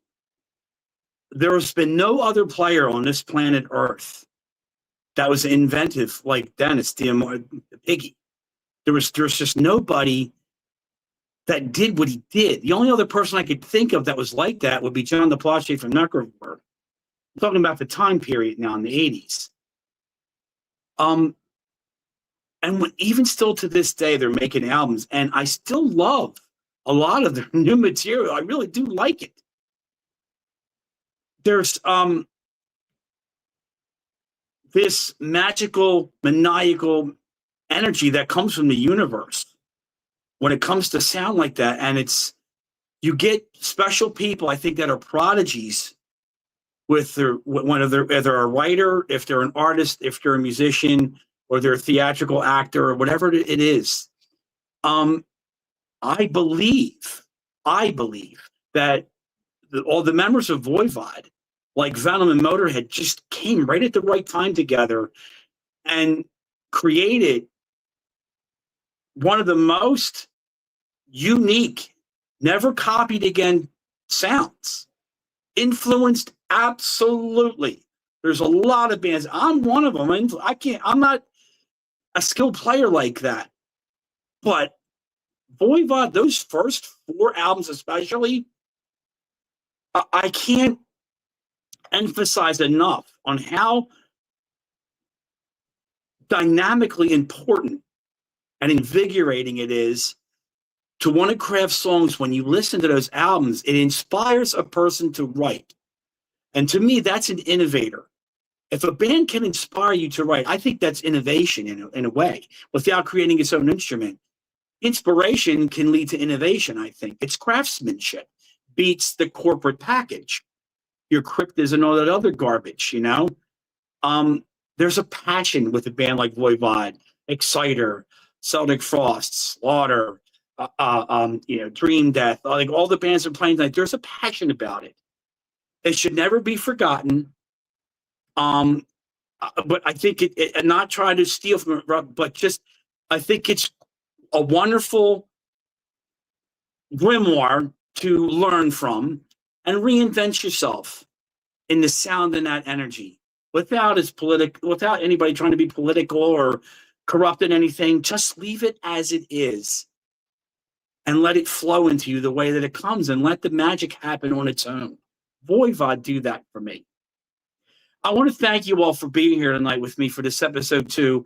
And thank you, Mr. Carl Necron, for letting me play 18 songs. I have one more left for you people tonight. This is a special one.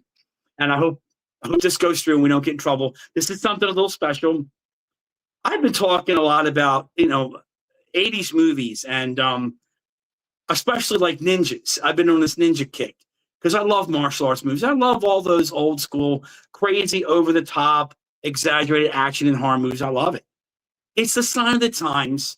It's meant to have fun, not to be, that's not anatomically correct, or that wouldn't happen that way. That's not realistic. It's just, you go to the movies to have fucking fun. You listen to music to enjoy the energy and the creative passion it gives you. It fills your spirit with that. For me, it's all enthusiastic art, all of it. I love horror movies, and I know most of you probably do too. I think we're all kind of in that same field of, excuse me, of horror, action, music, comics, whatever, that whole pop culture.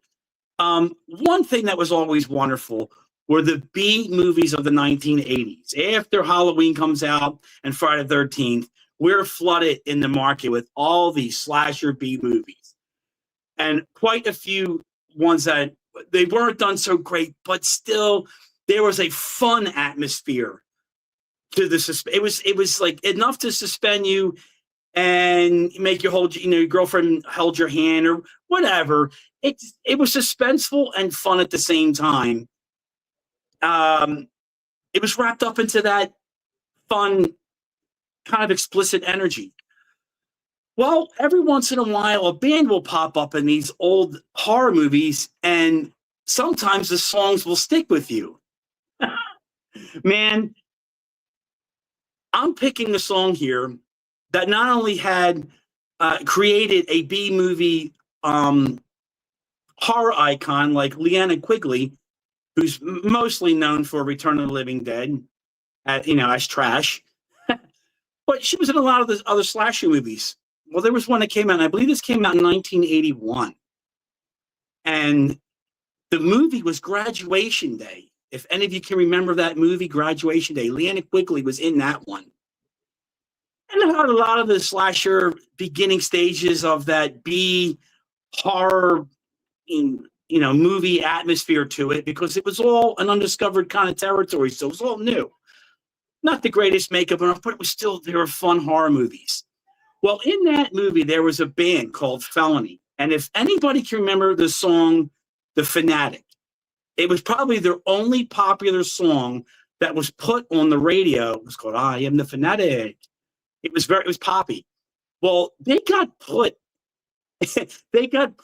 into this movie with a really fucking cool song. I think it's cool. It's got a cool hook.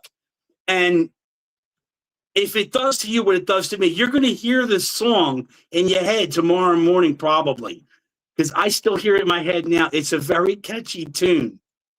But I just wanted to as a little special thing, saying that I love and appreciate you all, and thanks for spending your time with me tonight and enjoying this music and its energy.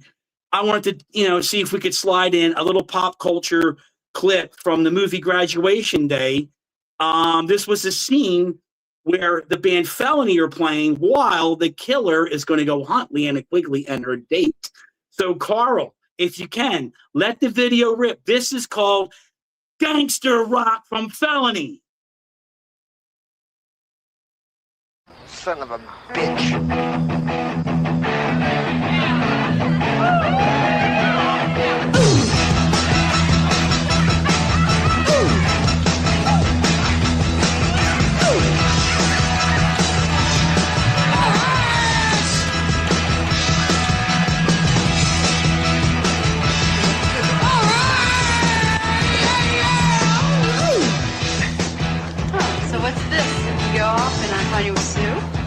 We're just friends. Well, sometimes things seem alright, but they're really not. I've been awake many nights, many times I've thought, well, I never found the answer to what I'm thinking of. So I just keep on thinking and doing the gangster rock. Goes like this, the gangster rock. The gangster rock.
That's what you think. I'm going to. I'm serious. Maybe if you're elected. Oh, yeah.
I got it. Now some people are so lonely, others are so glad. You know, it's a really nice night tonight. Childhood you had. It must be nice to be a boy and piss anywhere you want to. The world's my toilet. God.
Hello, folks. The gangster rock goddess. That was a gamble trying to do that thing. So, well, then there you go. You get the point. I just figured I'd try to just go off the cusp and share that with you folks. I hope you enjoyed it for what it was. But it's a good movie if you haven't seen it. It's fun. It's a fun slasher flick. So there you go. And that's the list tonight, ladies and gentlemen. And I know we're back on, but I am all out of songs. I went through my whole list. Thank you all for being here once again. I had a great time. And well, just hope that, it flowed enough to keep your interest. So, and I guess if you have anything you want to ask or any questions, I guess feel free to ask me and let me know. And I guess we'll see when Carl comes back on here. Look what you did to me, man. I know. I was like transported, back to 1986 here. Ah, there you go. Got my leather, my cap, and hair's down. Yeah. That was a chance with that felony song. I knew that. I was like, I don't know, man. You think we'll get busted? You were like, we could try. I'm like, let's try. Yeah, you made most of the song. Everybody got the ideal, man. It ruled. Yeah. No, man. Hey, you know what? Your name is Chris Gamble. You're always going to take a gamble. That's just how it goes. I think maybe that last name might be a little bit of a curse at times. Yeah. Well, I can't tell you how many times people, just regular people, like at a bank or supermarket, whatever, they're like, Campbell. I'm like, no, just like the Kenny Rogers song, Gamble. Yeah. If I say that stupid sentence to them, they understand what I'm saying. And then if they're too young, they'll be like, what song? Who? Kenny, who? Did you that see guy from Seinfeld? Did you ever see that movie, Carl? Graduation Day? I'm pretty sure the name sounds real familiar. I'm sure I watched it on HBO or Showtime back in the day when they used to show all that late at night. Yeah. Because that sounds real familiar. I used to watch all the slasher movies too. Yeah. Yeah. It's a fun watch. It's not the greatest, but it's a fun watch. Sign of the Times, I loved it. I don't know, I love that song. I like Felony. Anyway, I like them guys. You remember that song they did, The Fanatic? It was a weird song. It was like, The Fanatic. It was on the radio. That was the only real popular song. And then he found up in that movie. I was like, that fuck. And I didn't get who it was until the end of the credits. And I was like, Felony. And then later I clicked. I'm like, oh, I remember who that band is now, because it's that song is completely different than that song that was The Fanatic, the one that made him popular. Okay. But I always thought that was a cool song in the movie. I'm like, that's kind of a cool song. And the drummer, he looks like Russ, don't he? I think he looks like Russ. Yeah, that's pretty amazing. And that looks like something Russ would enjoy and jam out to. He would wear that. Yeah, I've seen him wear shit like that before. Yeah, sure. Dude. I mean, this whole rings. I do want to say though, this was a really killer playlist, dude. Thanks. Glad you liked it, Carl. I thought it flowed well, and it was good. It was a good show, man. Everyone who stuck around, give Chris a round of applause in the chat. Well, thank you, everybody. That was some good jams. And I know, Chris, you really takes the time to make a playlist. It's not thrown together 5 minutes before the show. I write in the book. Yeah. Then I pull these out just to kind of, give a little feel. Yeah. The speed chills and stuff. It kind of goes with the why I pick what things I pick and all that. Just It's always been important to me, and if it matters, then it's worth showing. It's worth explaining it when it matters, when it makes a difference. But it's like a passion, right? It's it's a passion, and you're passionate about it, and you want it to be fucking good, It is for me, and that's why I do enjoy doing it. To me, the truth is, this is just as fun and enjoyable to do as it is playing on a stage. It is. Wow. I like doing it because it's a form of entertainment in an area where I love to do. I love music. So naturally, I'm just like, yeah, sure, why not? This is great. I love to do it, I'm a fan of all this stuff. I mean, where would I be without all of it? I wouldn't be here. I'd be a different kind of guy. Too, the storytelling that you put into each song, too, really, I think helps. You know, it gives it some, you know, backbone, gives it something to. Yeah, I wasn't trying to go too long because we had 19. It's like I don't want to go too long, but I want to get through the basics of it. But I mean, yeah, it's just how I seen things, and certain bands or songs or albums resonate with a certain thing that happened in my life that was that stuck with me, or You know, maybe who I was, and that's how I gauge those things. to me, it reminds me of like I'm really like just hanging out with my friend, and we're going through each other's record collection, hearing shit that you haven't heard before, or you want to hear again, or whatever. You know, it really is like the 1980s. You know, jamming out with your buddy experience, and you kind of had to be there to really understand it. Like what I'm saying, you know, like everyone fucking hanging out and coming over with some vinyls. Hey, I got some, and your friends getting together and just jamming. And everybody takes what everybody else has got. It's like everybody had enough money to buy one or two records, and you stand there with them, and you're with your friends. You're like, which one are you going to get? Which one are you going to get? And it's like, you know, if you bought one and your friend bought the other, you would just tape it by the time you got home. You're ordering pizza and Chinese food or whatever. Yeah. You're playing D&D, and you got the tapes going. And recording while you're jamming it. Yep. That's most of the time. That's what we did. Yeah. I mean, that's what we did. We'd sit there and just record each other's albums till we got enough to buy it. Or, you know, get more albums and record the ones you don't have. That's how it worked. It was more important to be involved in movies, art, and music than it was to get drunk or smoke up with somebody and try to hook up with, you know, some toilet rag that blows everybody on the corner every other week. Yeah. It was more rewarding to just live, because in those moments, it really kept my memory pretty futile, you know, pretty fertile, my memory. Yeah. So I'm glad for that. And I just saw a lot of dudes mess up. I was like, oh, no, not me, man. Yeah. You know, I mean, I'm not going to say I was definitely no angel in the 80s or whatever, but I know what you mean. Some dudes went to the fucking extreme on some shit, you know. Like, whoa, nah, I'm not doing that. And when you're a teen back then, it's like there's a bravery we all have. It's like, it ain't gonna happen to me. That's that's in a movie. That's in a. You don't really, because you don't have that adult sort of lie yet. You don't have that adult. Your brain's not developed yet to really grasp the consequences of doing stupid shit. You know, you're living in the thrill and the energy of the moment. Yeah. And that's the thing I love the most about music, was it always was a thrill and an energy level of the moment. Be it rock or metal, they're just, the older I got, the more, you know, I'm like, you know, wow, it was a great time. I'm glad I had the family I did, that, because everybody in my family, we love music. We had the stereo on more than we had the TV on.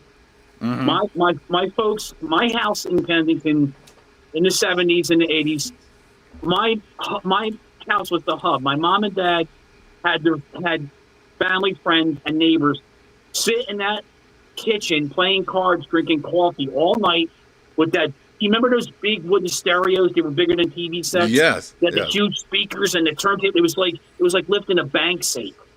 And well, they my parents sounded better than anything you would get nowadays. Those huge Frankenstein knobs and shit. Yes.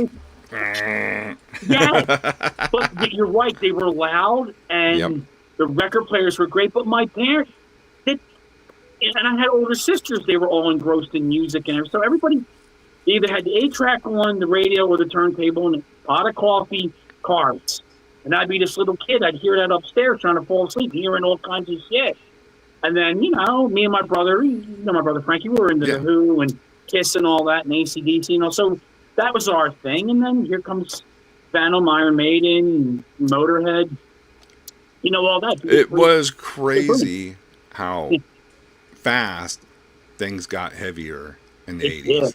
Like what's the word? The speed. I just don't. The extreme music got real extreme real fast. Yeah, it was so undiscovered, wasn't it? Around the world, everyone was discovering how to do that sound in their own fashion. And like I say, and I'm curious about you. Do you think Germany probably has the most successful and most critical scenes in the 80s for bands. I can't think of a country that had the most, more than Germany. I mean, yeah, well, they definitely, beat Americans on metal. I mean, our metal scene exploded, like, with the power metal, but the German scene was already there. It was like just a big fucking thing. I mean, I think they were ahead. Yeah, They really were ahead. You were talking about it, I think our big thing, like, yeah, we had like Metal Church, and stuff like that, Ancient Still, but I think when like Slayer and Metallica and Possessed, Dark Angel and all that came, that's where America really planted its flag. It did. With that type of fast thrash, and hardcore. But I was laughing when you were talking about like Black Flag, going out and breaking stuff, because I used to have a buddy. He had a '65 Mustang, and he would call me up and he'd say, "It's garbage night." So what that meant, we were going to hang out on the side of his car with baseball bats and hit everybody's garbage can, and we'd be blasting, we'd be blasting like Black Flag and Slayer and DRI and stuff like that. Yes, there's a certain sort of like idiot savant brilliance that goes with that energy level. I mean, as a teenager in that time period. You're listening to My War, you're gonna be like, My War, like, That's green, and just like, you just want to break shit. So we went around destroying, people's poor garbage for the night, and like if it happened to me now, I'd be pissed. Oh, you fucking asshole! But back then, it was this, dude. We were so lucky not to have all the security and crap that these kids got to deal with today, that we had freedom. We actually had freedom. We really didn't have a lot of censor. And when that Tipper Gore MRC thing came out, it was already too late. The floodgates were already open for us. And all it did was make everybody else more popular with that label on. That's all it did. That's what, is that what Motley Crue said? Yeah, put it on there. We'll sell more records. And it did, all it did was make records sell more. It was like, oh, please let us be on that fucking 100 list of bad bands. Free promotion. Yeah.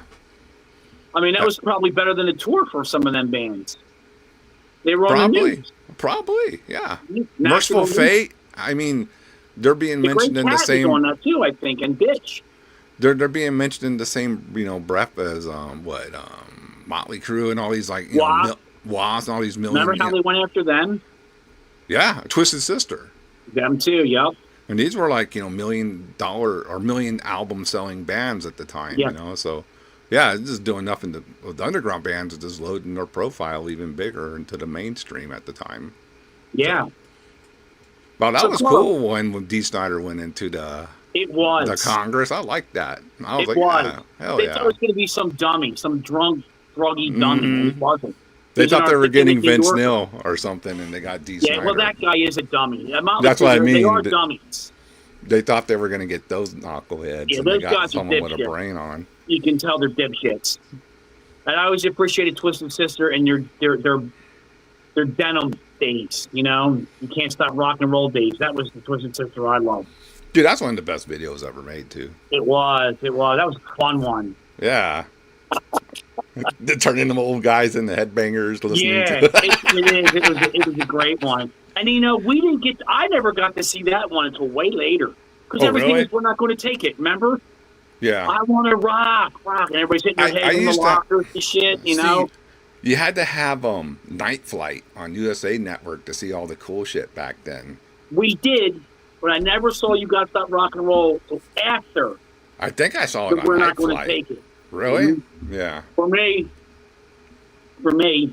And certain things I got to see that nobody's like, where the hell did you get that? I'm like, some guy had VHS tapes in school. I was like, yeah, fucking give me that. I want that. Yeah, that was another thing. Like what we were talking about earlier, you would, record from each other's VHS recordings. Yeah, they look fucking, million generation copies, but it's all you had, the fucking watch of fucking Twisted Sister, You Can't Stop Rock and Roll. Remember Motley Crue, fucking Livewire was banned on MTV.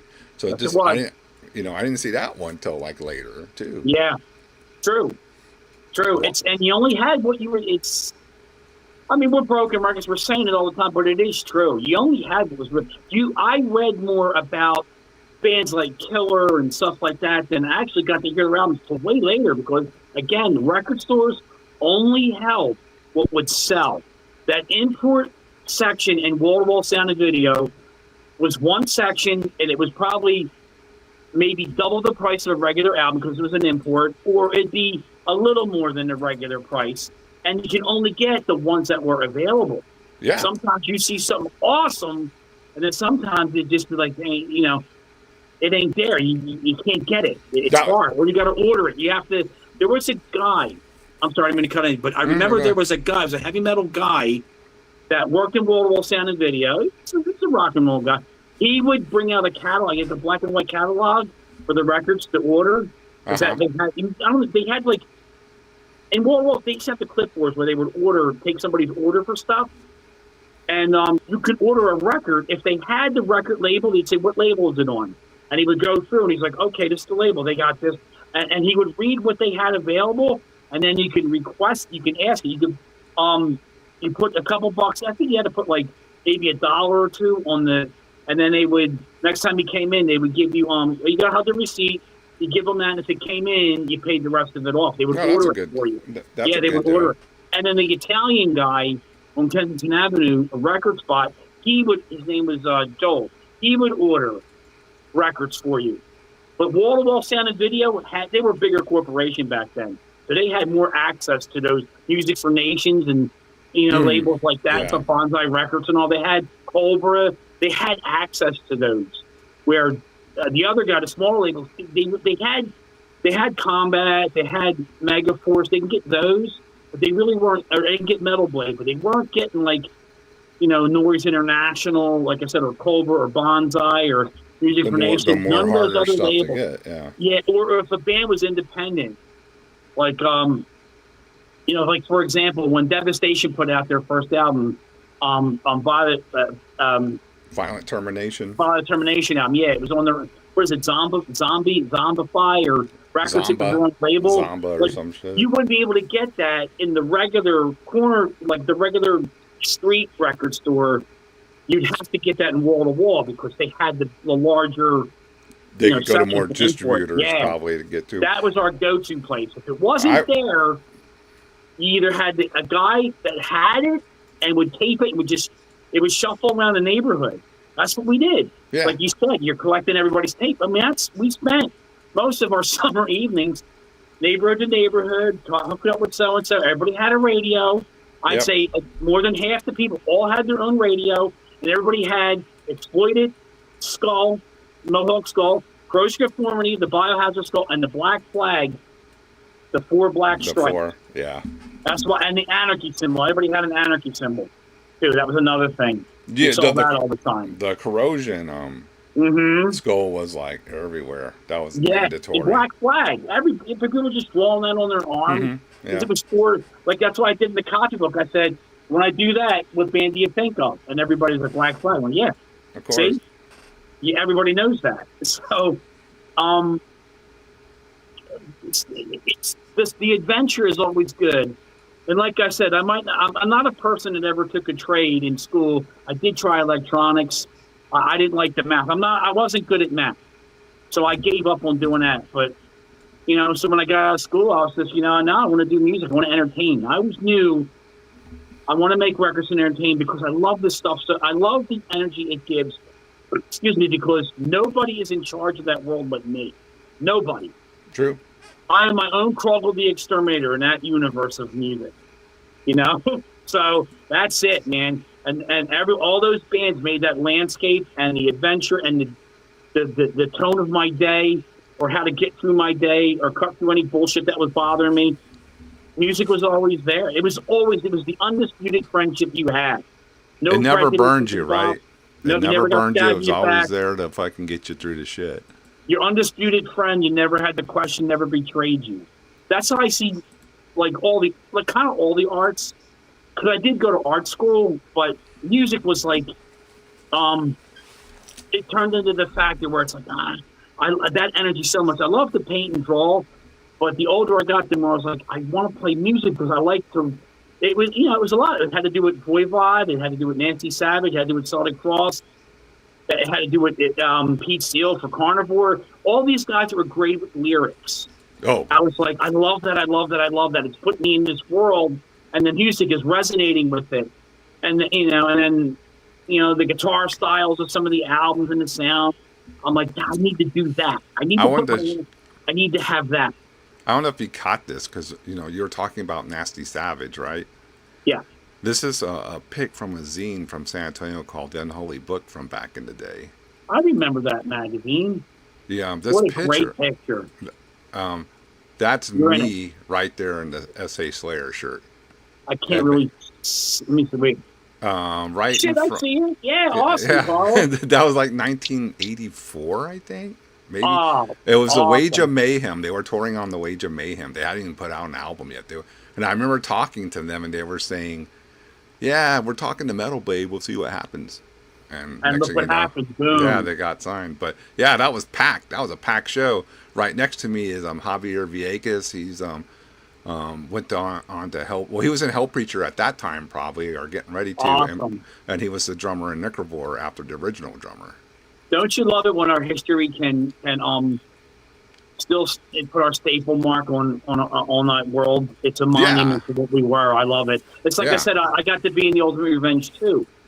Yeah, I remember. Me and my brother's girlfriend Linda are in the beginning of and it's just sign of time. It's great. It's wonderful to be a piece of that history.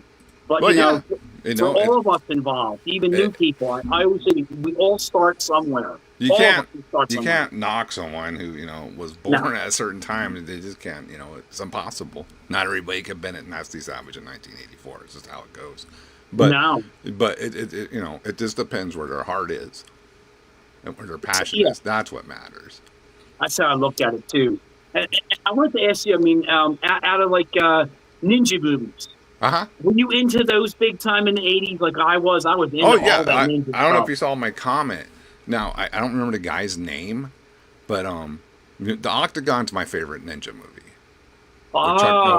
With Chuck Norris, yeah. Ooh, I have it on DVD too.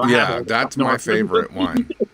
Yeah, that's awesome. And the Ninja Master, the older one in the movie, was the I used to take karate, right?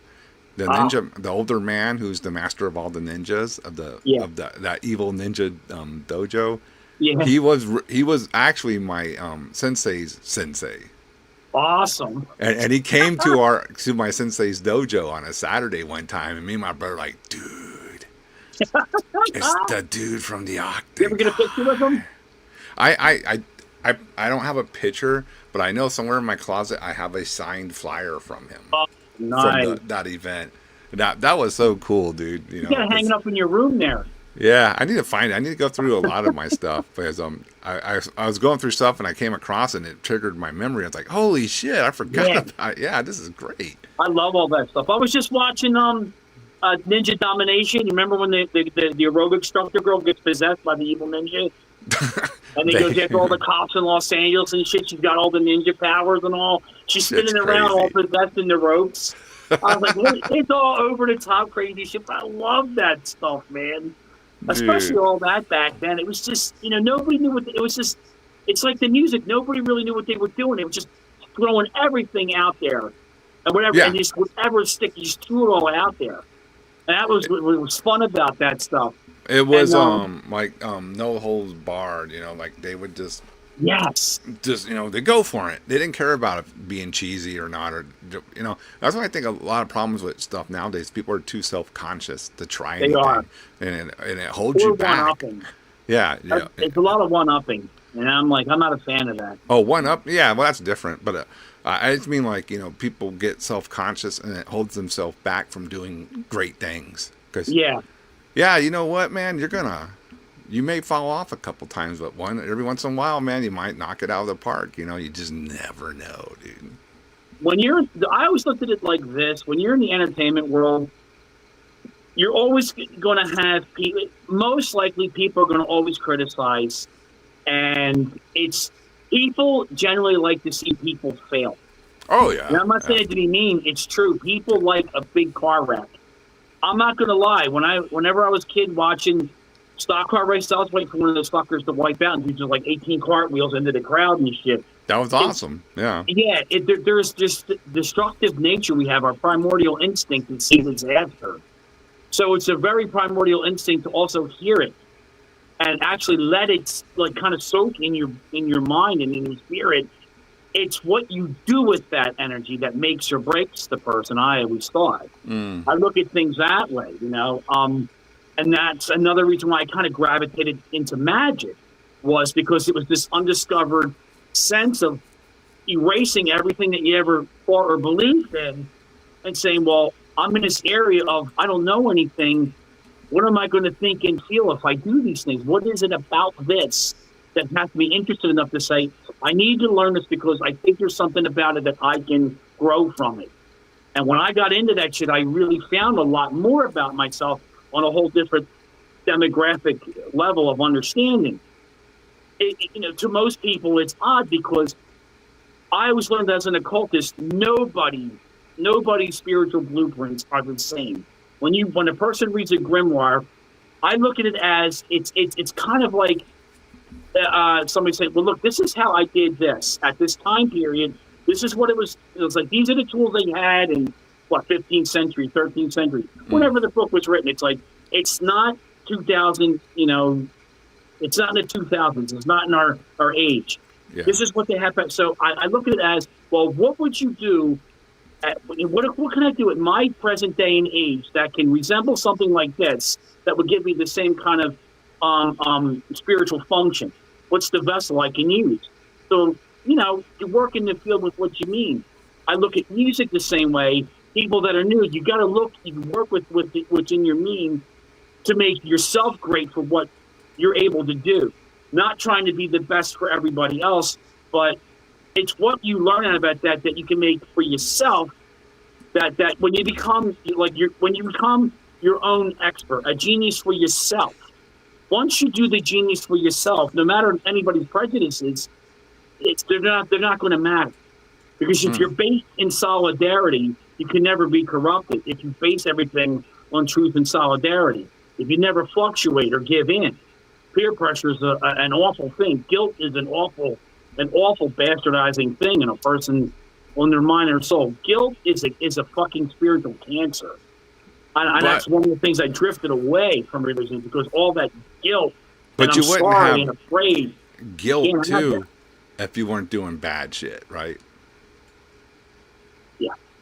If you tried just, I'm not saying being a good person. No, I'm just saying if you don't do, people who you consider your friends wrong and your family or just not being an people asshole. That deserve your respect and your love.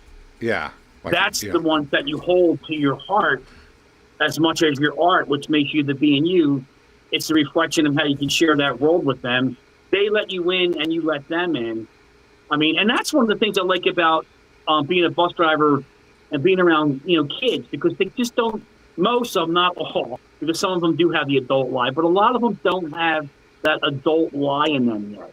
There's enough innocence in them where they can see something that is structurally good and makes simplistic sense to them. Simple, not over-explained, but a simple common sense to them goes a long way. And you let them kind of see and hear by example. You don't have to explain to a kid. They just need to see by example. If they can see what you are and how you become, those layers come off in their own little minds. And they're just like, oh, this is okay. I'm all right. I don't need to be afraid. And then all of a sudden, the imagination can open up in some of them. I've seen that in some of them, and it's fun. And I'm lucky enough once in a while that a young person will ask me something, they'll like hear music, or they'll see a shirt, or once in a while if I have a book out when they're loading on, they're like, Mr. Chris, what are you reading? A lot of times I'll have like a comic book or something with me, and I show them, and I was like, oh, that looks cool. And I'm like, yeah, it's from when I was a kid. I heard of that. My dad has that, or my mom has that. And next thing you know, they're talking to you, and then in their mind they're like, oh yeah, that's kind of cool, because everything's on the phone. But when they see something like this, and they're like, what is? Oh wow, my mom and dad's got a bunch of them. I'm like, yeah, that's the world I grew up in. And if you could show them a little bit of that, of a little piece of that world, it maybe, just maybe, will spark an interest in them to ignite that journey where they'll take their journey on their own and maybe become something a little bit better than themselves. Yeah. Without it having to be structured or corrupted in a sense. Organic Yes. things instead of because I mean these are great and they're convenient. Yes, they are. And it's not, but at the same time they're like I was talking about earlier. They take away your freedom.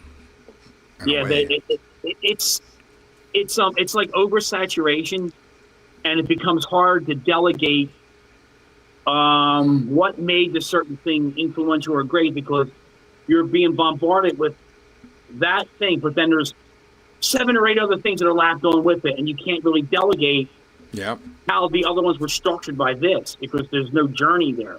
It's already mapped out for you. It's laid out. There's no discovering the rooms in the mansion. It's already mapped out for you. Yeah, you don't. You know all the secret doors.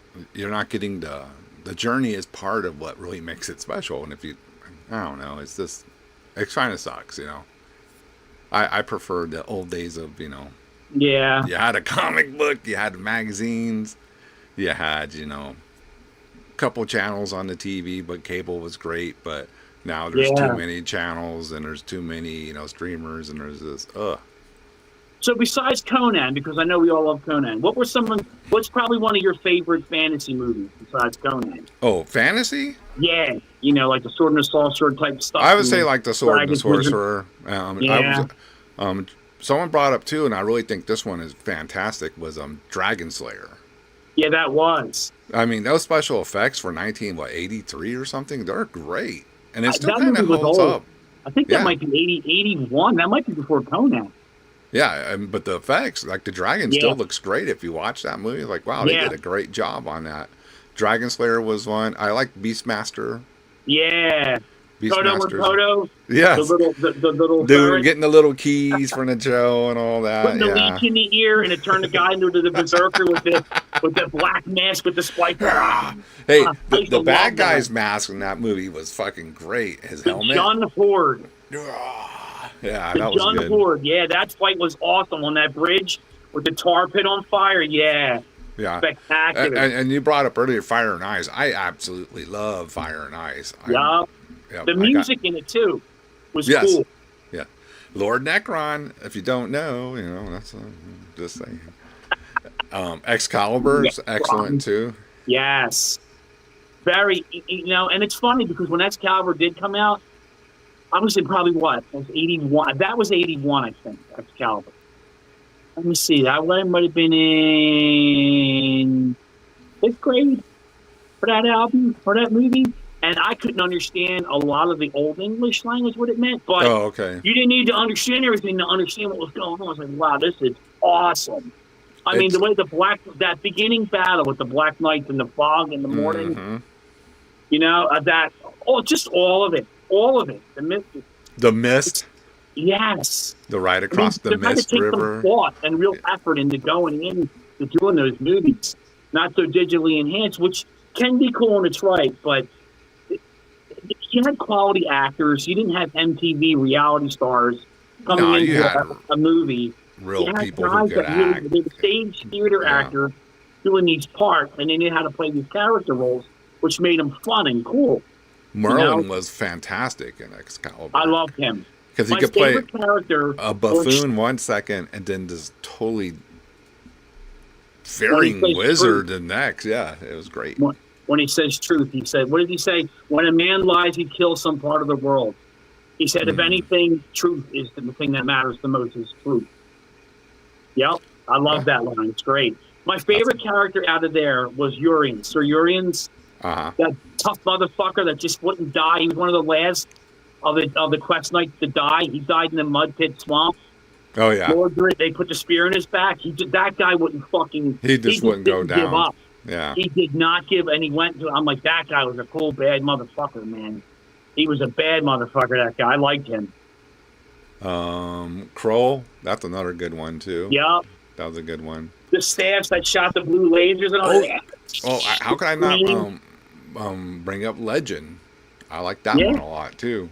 That had some great production value on it. That Swamp Witch. Yeah. Was trying to. God, that still looks fucking great to this day. Yeah. Practical effects, man, can be like totally perfect sometimes. Yeah, prosthetics. Just like the old George Romero zombie. I mean, Day of the Dead for me, besides Lucio Fulci's Zombie, Day of the Dead is the best American zombie movie for me. Because those effects were fucking real. In 1985, what he did in 1985 with that, those zombies, it was phenomenal. Phenomenal. I'm like, I got to see that in the theater too in '85. Oh. They weren't supposed to let me in, but you know how it was back then. Yup. Me and my brother went and got tickets. We're both underage. It was fucking, we were like, dude, at the end when the whole base gets raided and this. Yup. Wow. They're coming down the platform. Yeah. Oh man, yeah, and then they're coming out of the tunnel. Yeah, and after a while, the guy's just like, fuck it. Steel. Yeah, it's, you know, Gets bit in the neck. better than getting eaten alive, I suppose. That was one of the best ones. I think I got to meet Rhodes. I got to meet Joe Plato. I got to meet him. Oh, really? Fun guy. I made him recite the part where he's arguing with Dr. Frankenstein, Dr. Logan. I swear there's fucking monkey farming up Frankenstein, and I don't know what the fuck you're doing with my time. Hey, I what he did it real loud when I asked him to do it. did he do it? He signed a picture for me. He wrote that like phrase on his picture. Oh, wow. How cool is that? Yeah, I have a picture of him. Well, I'm sure the Warriors had to be a big thing for your area. Because. I got to meet Vermin and I got to meet Coach Heaps. Oh, really? He passed away, yeah. I didn't get to meet any of the other guys. Michael because Becker, when I first got to meet him, yeah, I wish I could have. Well, now that he does it a lot, but when they first were coming around, not many people were as into the Warriors as I would have thought. Not until like it's funny when YouTube started, putting the movies out. People start doing movie reactions. And people like me always used to. I was one of the people in my area, even with Jim and Chuck and my brother, was always pushing them. I was teaching them guys all that stuff. I was like, guys, you got to watch this, this, and this. I'm like, they used to make fun of me for liking Nasty Savage and Death Row and Iron Angel, and I used to tell them, I'm like, you're laughing at me now about liking Acid. I said, but I'm going to tell you all, guys, something right here in this van. This was 1999. I said, I'm telling you all now. A couple more years, everybody's going to be buying these albums. You ain't going to hear enough of them. Everybody's going to get right on this. They're going to jock them hard. What happened? All those bands. Yeah, all those bands. They're headlining all the festivals. Mm-hmm. Everybody loves them. Iron Angel, Death Row. And it's great. It's great. I mean, Iron Angel. Who's really left in the band besides what? I have no clue. I think he's the only original member left. I'm sorry. I love those first two albums, but after that, it's like, I gotta say it, man, because people don't say it. I think it's like Possessed. I'm sorry, Jeff Becerra just doing vocals in a wheelchair. It's not. I'm sorry, it's not Possessed to me. It's not. It's a cover band. I respect what he did. I respect the albums, what they've accomplished in the 80s, but I actually enjoyed the new Possessed album, or the last one. I tried. But I'm not going to sit here and say, oh, yeah, and I'm like, it's on the level of Seven Churches. And I'm like, change the band name, and I'll have nothing but respect for it. Stop. I can't help it. I mean, Mike how you say is Mike Terrio? Mike Terrio? The guitarist is so much of a reason of what the Possessed sound is. Yep. So you gotta have him in that mix. Yeah. Or Larry Lalonde. You gotta have one of them guys. And who was the dude that passed away from the Dave? I forget the original guitarist. It was on the demo. They said he did a lot of the stuff too. And if you look at some of the song credits, he was in there. I forget his name. Yeah, he was the guy Larry Lalonde replaced, man. Yeah, even Mike Suss. I mean, you got to have one of them other guys involved for me. But it's kind of... But there is a lot of glorified cover bands running around right now. It's not a good thing. Blind Montana, thank you, Justin. Right. Yeah. I appreciate that people like what I did with Gore I do. But I wouldn't want to try to keep pushing the envelope. Well, I'm going to do Gorephobia. It's going to be my version of Gorephobia. No, it was me, Alex, Craig, and Henny, or at least me, Alex, and Craig. You know, when we had, but legitimately, when we had Jim Rowe, when it was me, Alex, Jim Rowe, that would have been something special. But it didn't happen. So after that, I'm like, no, that's it. That's enough of this. I tried it the second time. No, Yeah. it's not. That's it. Bloodstorm is enough for me. I'm doing everything I need to do. I'm fine. The only other thing I want to do is Den of Sin because I want to be a Malcolm Young. I just want to play the riffs and you know, I want to work with a female vocalist, like a real heavy metal vocalist. But the thing that sucks is it's almost like it's turned into where it's a stunt anymore. To put a chick who, if people think she's hot, just let her ground to the microphone, and everybody, you get the low caliber people. They'll be, oh, it's great. And I'm like, man, that's why I have a problem with Crypto. If you put 4 guys playing those same exact songs, they wouldn't get half the attention that they get because it's 4 girls, and a lot of people they think they're hot. Oh, they're great. They're skilled players. I'm not going to say they're not skilled players. First of all, I think the drummer is the best thing about that band. If you put her in a really good functioning quality workmanship of a heavy metal band, it'd be phenomenal. I think she's a phenomenal player. Just her. But I heard it. I mean, I'm not a. I tried in the beginning. I'm like, I don't get it. It reminds me of a derivative modern behemoth or something like that. It's a corporate package, and I don't dig it. I just don't dig it. But that's me, man.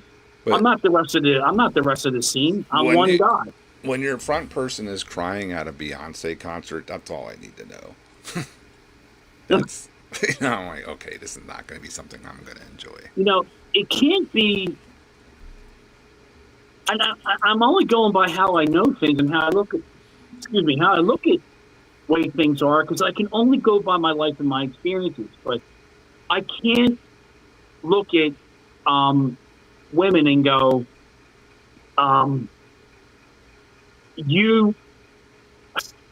there's not going to be nobody going around doing a Wendy O. Williams thing. I don't see that happening. I don't see it, not on that level. Because there is a sort of a weird kind of unfiltered skill with what she did at that time period. It meant something because she really was that light, but into song. It can't be a corporate package stunt, and a lot of them, everything's it's like a corporate package bands are put in there. And one of the stunts is to have women be in the corporate package. Oh, of course.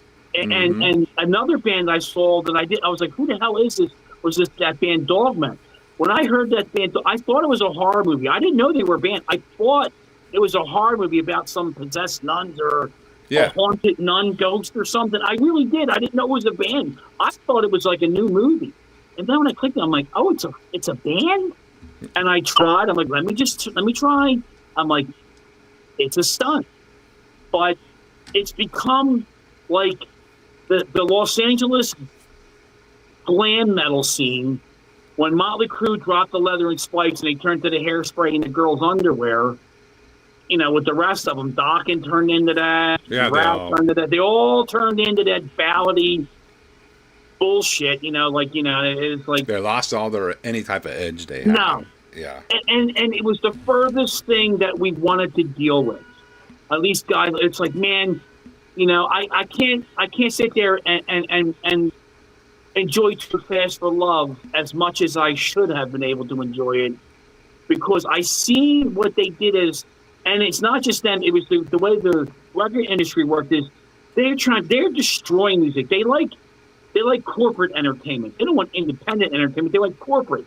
So I like independent movies, like the Canon films, that's what I say, the ninja movies. Canon. But, horror movies like Graduation Day, like all that sort of stuff. And underground music, it really did have a level of mutual street-level understanding that wasn't filtered, it wasn't monitorized, it wasn't compromised. It was built on the sake of the fate of an idea and an energy level that resonated with that person at the time period that could mean something to a branch of people that they can pick up and enjoy as well, without it having to you have your corporation or your your heavy promotions, or you have to have representation. You got to you have to have this weird standard up here to exist anymore. When everything that makes you is here.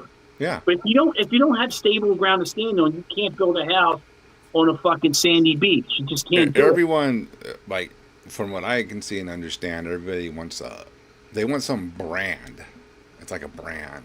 And it's like, I don't like that. You know, I want a band, not a brand. I want a band that captures me organically, you know, and makes some type of chemical reaction in my body where I go, this fucking rules, you know. And you can't get that with these corporate bands because it comes from a false place. It's just, it doesn't have that trueness. I hate to say that word, but that's what you have to say. I know. I understand where you're coming from with it, because I do think the same way. It has to have that honesty, that real level. You know, it's just a difference, you know, when you hear certain bands and you can just tell they get it. They know they have that fire in them. And then when it's just some bands that saw some band and they want to be like the band they saw, but they have no clue how the band they saw got there, or, you know what I mean? Like we were talking about earlier, the journey, you know what I mean? Yeah, it is. And I always think that, and that's the one thing I like about my job. That, like I said, I'm a 55-year-old guy now with two daughters. So, you know, and just being a bus driver 25 years,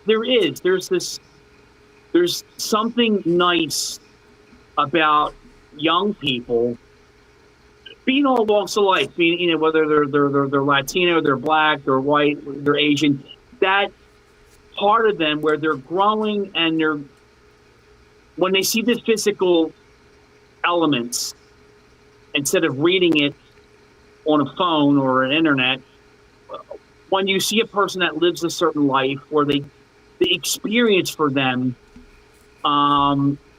it's going to stick. It usually will stick with them, and if they have the right simple explanation behind it, can actually benefit from it, because they have something to gauge against. They have something tangible that they can learn from, instead of just reading it and having an idea where there's no way to gauge the reality of it, because everybody's regimented. It's got to be this. There's no fluctuation of a real experience. So the understanding isn't there the same. So I think when they get out in the real world, if they don't have any experience other than what they see or what they're told, you know, the only thing that's going to exist is a falsehood. And it's going to just only inspire a fear or a guilt or a shameness to think outside of that box. It's almost we like didn't have that box. The box didn't exist because we had something to always gauge that box against before we put anything in it. It's almost like a human AI brain. It only reads about things and comprehends it through reading it, but it doesn't really understand it, and it can't live it. And the only way you can go out and do it is you got to go out and live it. Yeah. You know, you want to be, you like music, go to shows. Especially when you're young. I get it, like when we're older, you got all these responsibilities, or, you worked all week. But when you're young, man, you need to be hitting every show you can and enjoying that, because that's a once in a lifetime in your youth experience, right? Going to these shows and experiencing it. And it may not be the same as the 80s, but it's still live music, and it can move you more than just being at home listening to music. But man, as long as this stuff still exists and we can still showcase it, there's always hope. There's always hope for a new journey for new people.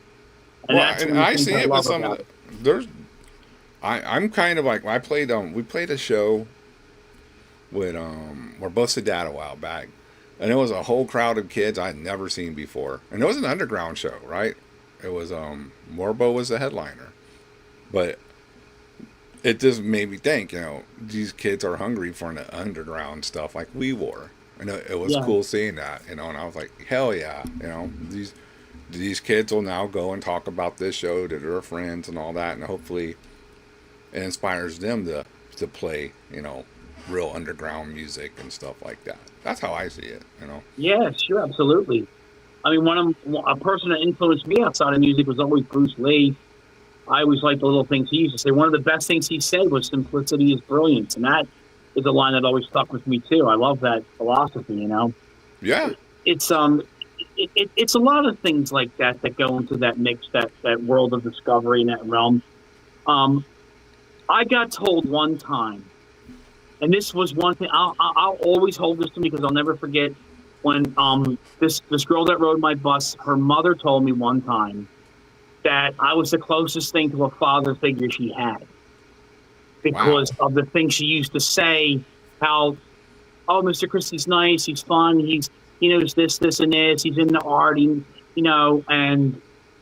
like I would talk like comic books, and she was into Teenage Mutant Ninja Turtles and all that, and she did a lot of art, and she played the flute. I actually, true story, I played her the theme song, the Thundercats, right? Remember Thundercats? Right. Yeah. Well, I played that for her, and no lie, in 10 minutes, she learned how to play the verse and the first verse and the theme and the song. Within 10 minutes, she learned to play it on flute for me. I made a $10 bet with her that she couldn't do it, and she did it. Wow. She's won $10 from me. I had to give up my lunch money, but I did it because it's a place from where I learned. It's like, I bet you can't do that, but if you could do that, I'll give you this, or there was a gauge, and you had to show. And she was an 8th grader too, the tall Spanish girl. She was sweet. She was tall, thin, had big glasses and everything, braces. She had the bushy, Latino hair and all.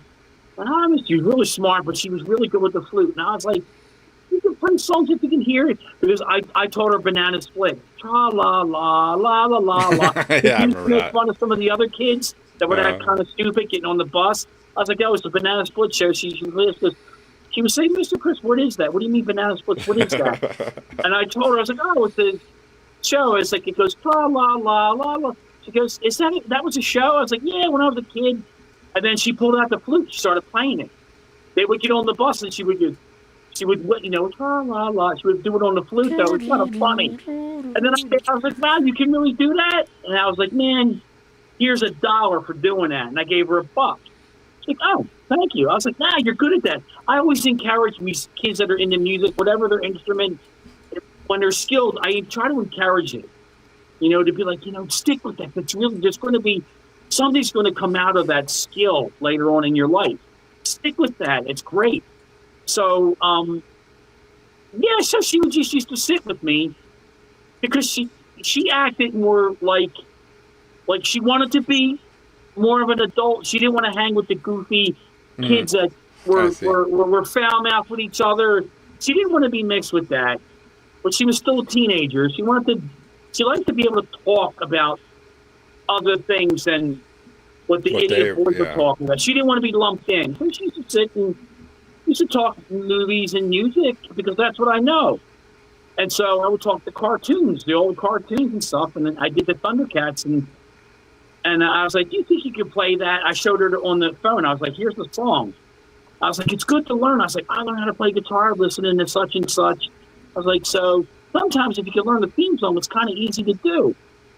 And she's like, oh, yeah. And I said, like, Thundercats. And I showed her that. I was like, my daughter loves Thundercats. Because my daughter Eva was really into that for a period of time. Uh-huh. So I played her the theme song, and she pulled her flute out, and she was trying to learn. I was like, if you can learn this song, I was like, Destiny, if you can learn this song, I'll give you $10 if you can learn this song before you get off at your stop. She was my last stop of the day. Well, she was second to last. But before we got to the end of the stop, she learned how to play the intro song. She learned how to play one verse. Thundercats are on the move. Thundercats are loose. She learned, feel the magic, feel the roar. She learned how to do that on the flute, and then she did the thunder, thunder, thunder, Thundercats. She could do that she did that whole thing on the flute. That's cool. I was like, I owe you $10. So I gave her $10. And I was like, look, if your mom, just tell your mom I made a bet with you that you couldn't play the theme song because I didn't want her to get in trouble. Sure. And I don't want to be labeled as some creep, you know? Yeah. And why are you giving my kid $10? Because her mother was super religious, super. Everything was Jesus, Jesus, Yeah. Jesus. A lot of the Latino ladies in Philly they're very religious. Not that's all, but more everywhere, than bro. ever, very. Especially they're very mamas and grandmas. like that, yeah. Yeah. And they're very shielded of their kids, and rightfully so. Rightfully so. So, I met her mom. I talked to her and do this and that, and she was okay. She goes, yeah, well, she goes, that's nice and all, and then she said to me, this is what she said. It was around Christmas time too. She said, I just wanted to say thank you for being so nice to my daughter. You're the closest thing to a father she's ever had. And Damn, dude. I was, whoa. I felt, it did make me feel good. It did. It made me feel good because when you get trust of somebody at that age, that's a special thing if they trust you. Because I was like that as a kid. If somebody gave me that level of trust, I'd never forgotten it. So when somebody in their young teens can trust you, I value that because trust is it's a big thing as a human being. Because we're in a world where we're entertainers. We're musicians. We make records. We entertain with music. We love art, movies. So we're kind of engulfed in that. So to me, I always looked at the arts as a trust level, a level of trust with people that you work with in a room, and you're making songs and you're making an album. There's a trust level that comes because you're sharing your art with other people on your level. So I saw kids as they have something to gauge the trust level with. Yeah. If that makes sense. So when I heard it, I was like, wow, that's nice. That was, for me, that was a nice thing to be told, and I'll never forget that, being told that. So yeah, that's heavy. And sometimes you don't even realize you're making an impact on someone like that. You have no clue. And you're like, what, really? No, and here I come in I'm always dressed in black like Johnny Cash. Yeah. It's like black's the only color that makes me, because I got a dad body now, so I'm like, I gotta, I understand. I gotta get back in more in my Tai Chi. Get black my is the only in. color it works on you sometimes. Right. Yeah. And it makes you look the most attractive. So anyway, I think we're gonna shut it down here, Chris. We're approaching midnight hour. Oh, I'm sorry, Carl. Yeah, No, it's all right. But I want to be Fraser about it and complain about it for like 30 minutes. Where's Fraser? He probably passed out by now. But anyway. Thank you for everything. Yeah, Once this again. is a good show, man. Thanks, everybody. I enjoyed that. When you stuck around for the after show, thank you. Yes, for thanks checking it everybody out. that's there. Chris turned me into a heavy metal maniac when I was sitting there. I was like, what the hell? Hey, did you hear that band before Killers? Did you hear them guys, the French guys? Don't they sound like Seth? Don't they kind of sound, oh, yeah. Star? Yeah. That definitely had that vibe to it, man. Yes. That double bass. I recommend them. No, I some of these bands I never heard, so it's always cool discovering, these things on your show. I enjoy it, man. Thanks for the platform, Carl. We're cut from the same cloth, my friend. And as most people on here, thanks so much. It's always a pleasure and to entertain you. I guess the next time I'll be able to do your show, Carl, I'll be back up in Philadelphia. Okay. Because in the next 2 weeks, I got to kind of get my ass ready for Philly. My daughter was going to Virginia for a month, and I'm going to be probably making 2 trips up to Philly because I'm going back to Philadelphia, ladies and gentlemen. I got to go back to where my heart's at. My heart's in Philadelphia, so. Well, for me, it's good because then that means you'll be doing more Bloodstorm with Jim, hopefully. Yeah, that's good. And working on Dennison. I'm getting more Dennison. Okay. We are doing that. Dennison's getting back together, so that'll be good. That's the plan. I want to make a Dennison record before I make a Bloodstorm record next. That's what I'm trying. Get your music out. Your soul cries for it. That's what. I'm trying. I'm trying to do good for my girls, trying to do good for my heart, and trying to do good for my family and my friends, being the best that I can with what I got. So thanks to you and to everybody that's always been a part of either Bloodstorm, Goreflow, or just being here on the show. Your time is priceless. It's value. You never get it back. And thanks for sharing it with me. Thank you so much. All right. Thanks, everyone. We'll see you next time. It Gangsta might be rock. a month. Yeah, that's right. We'll see you next time. Later. Thank you, Carl. Thanks, everybody.